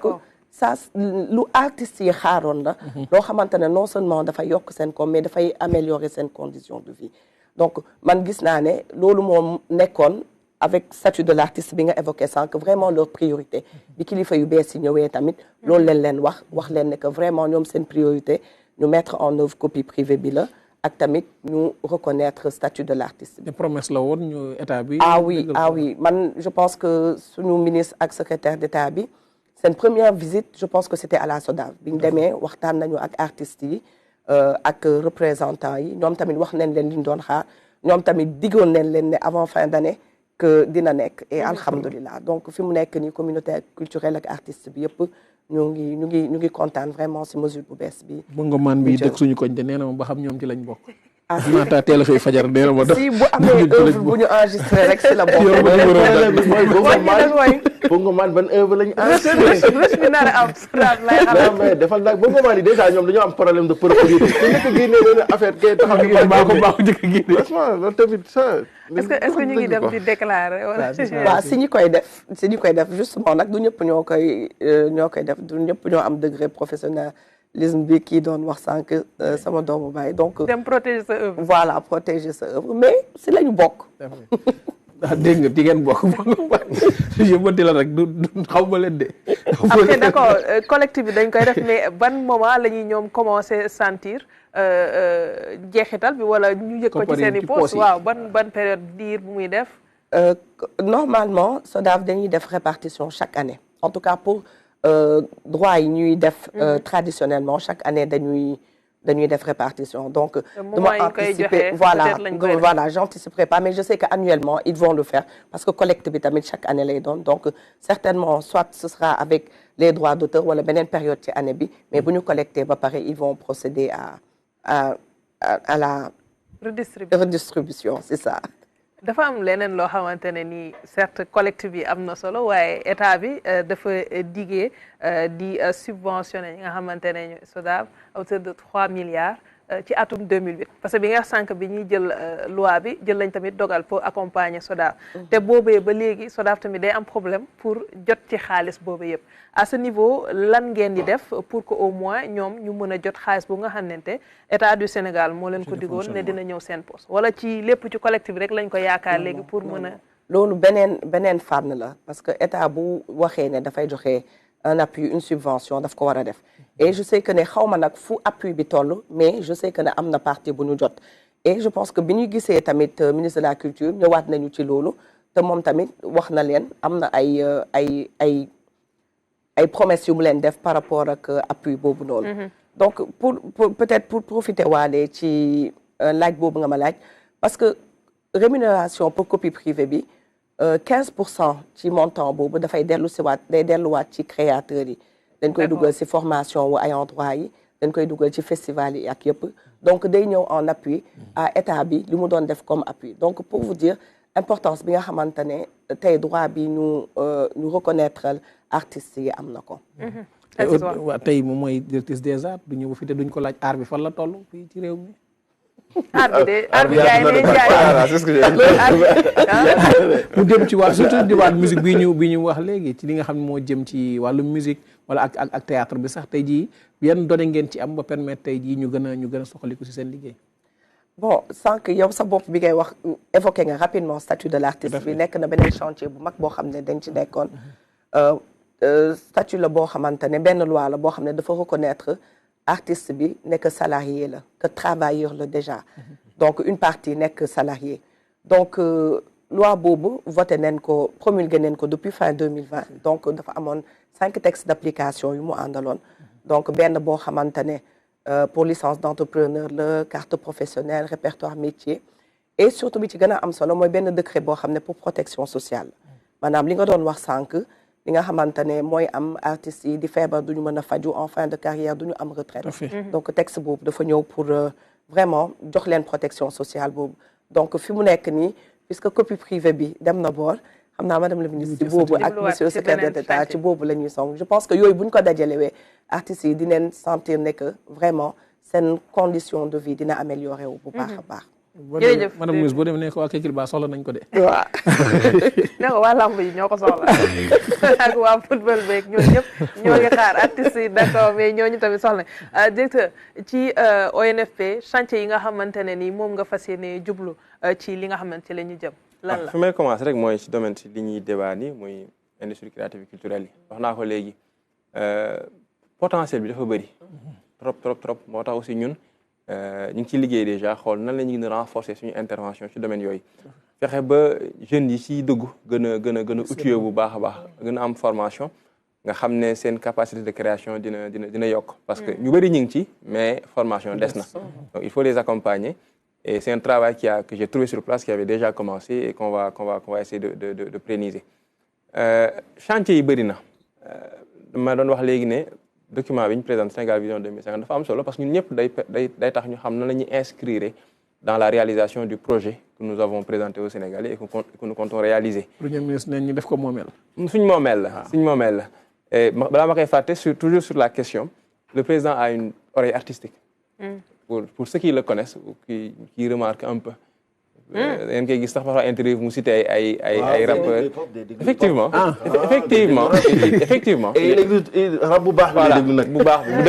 bi naan ko discours. non mais en vrai président Diomaye day déglu rap. day déglu ay ñoom Youssoufa c'est un lyriciste. c'est normal. pour dire qu'il est sensible à la question et qu'il comprend. donc ñun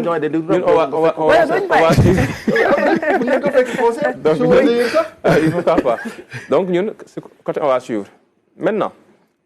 l'ONFP li ñuy def mooy li ma wax léegi déjà c'est que nos antennes dañ koy caler sur le pôle territoire pour accompagner les besoins de formation surtout en matière de main-d'œuvre au niveau des différents territoires. On parle d'industrie, on parle de hub logistique, mais ça c'est des jeunes Sénégalais qualifiés qui vont les porter. Donc ces jeunes-là, il faut qu'on les forme, qu'on les prépare. C'est ce qui va permettre aux investisseurs étrangers ou surtout sénégalais d'avoir confiance, de savoir que liñ bëgg a dugg jeunes yu ko doxal am na si tu veux faire des industries il faut des opérateurs ces opérateurs là faut les former mais nag surtout on va orienter les formations vers les domaines techniques mécanique électronique automatisme. Merci c'est beaucoup. ce qui va permettre de faire fonctionner Merci nos industries. beaucoup Mouhamadou Lamine Ba, le directeur général bu ONFP di remercier également Soxna Ndeye Khoudia Diagne nekk directrice des arts jërëjëf Diagne boo ñëwul woon mu ñaaw comme wax Marème. Merci beaucoup Aziz Ban et toute l'équipe El Hadj Malick ak Francis Diagne. On se donne rendez-vous suba inchallah jërë ngeen jëf.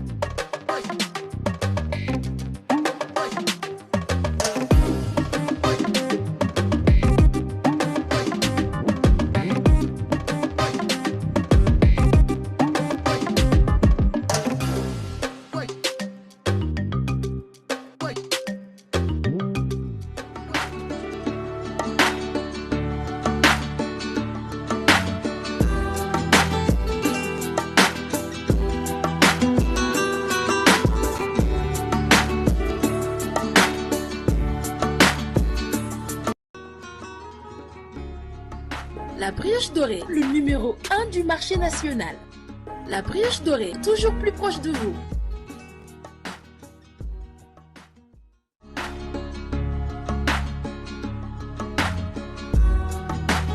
Irène, soif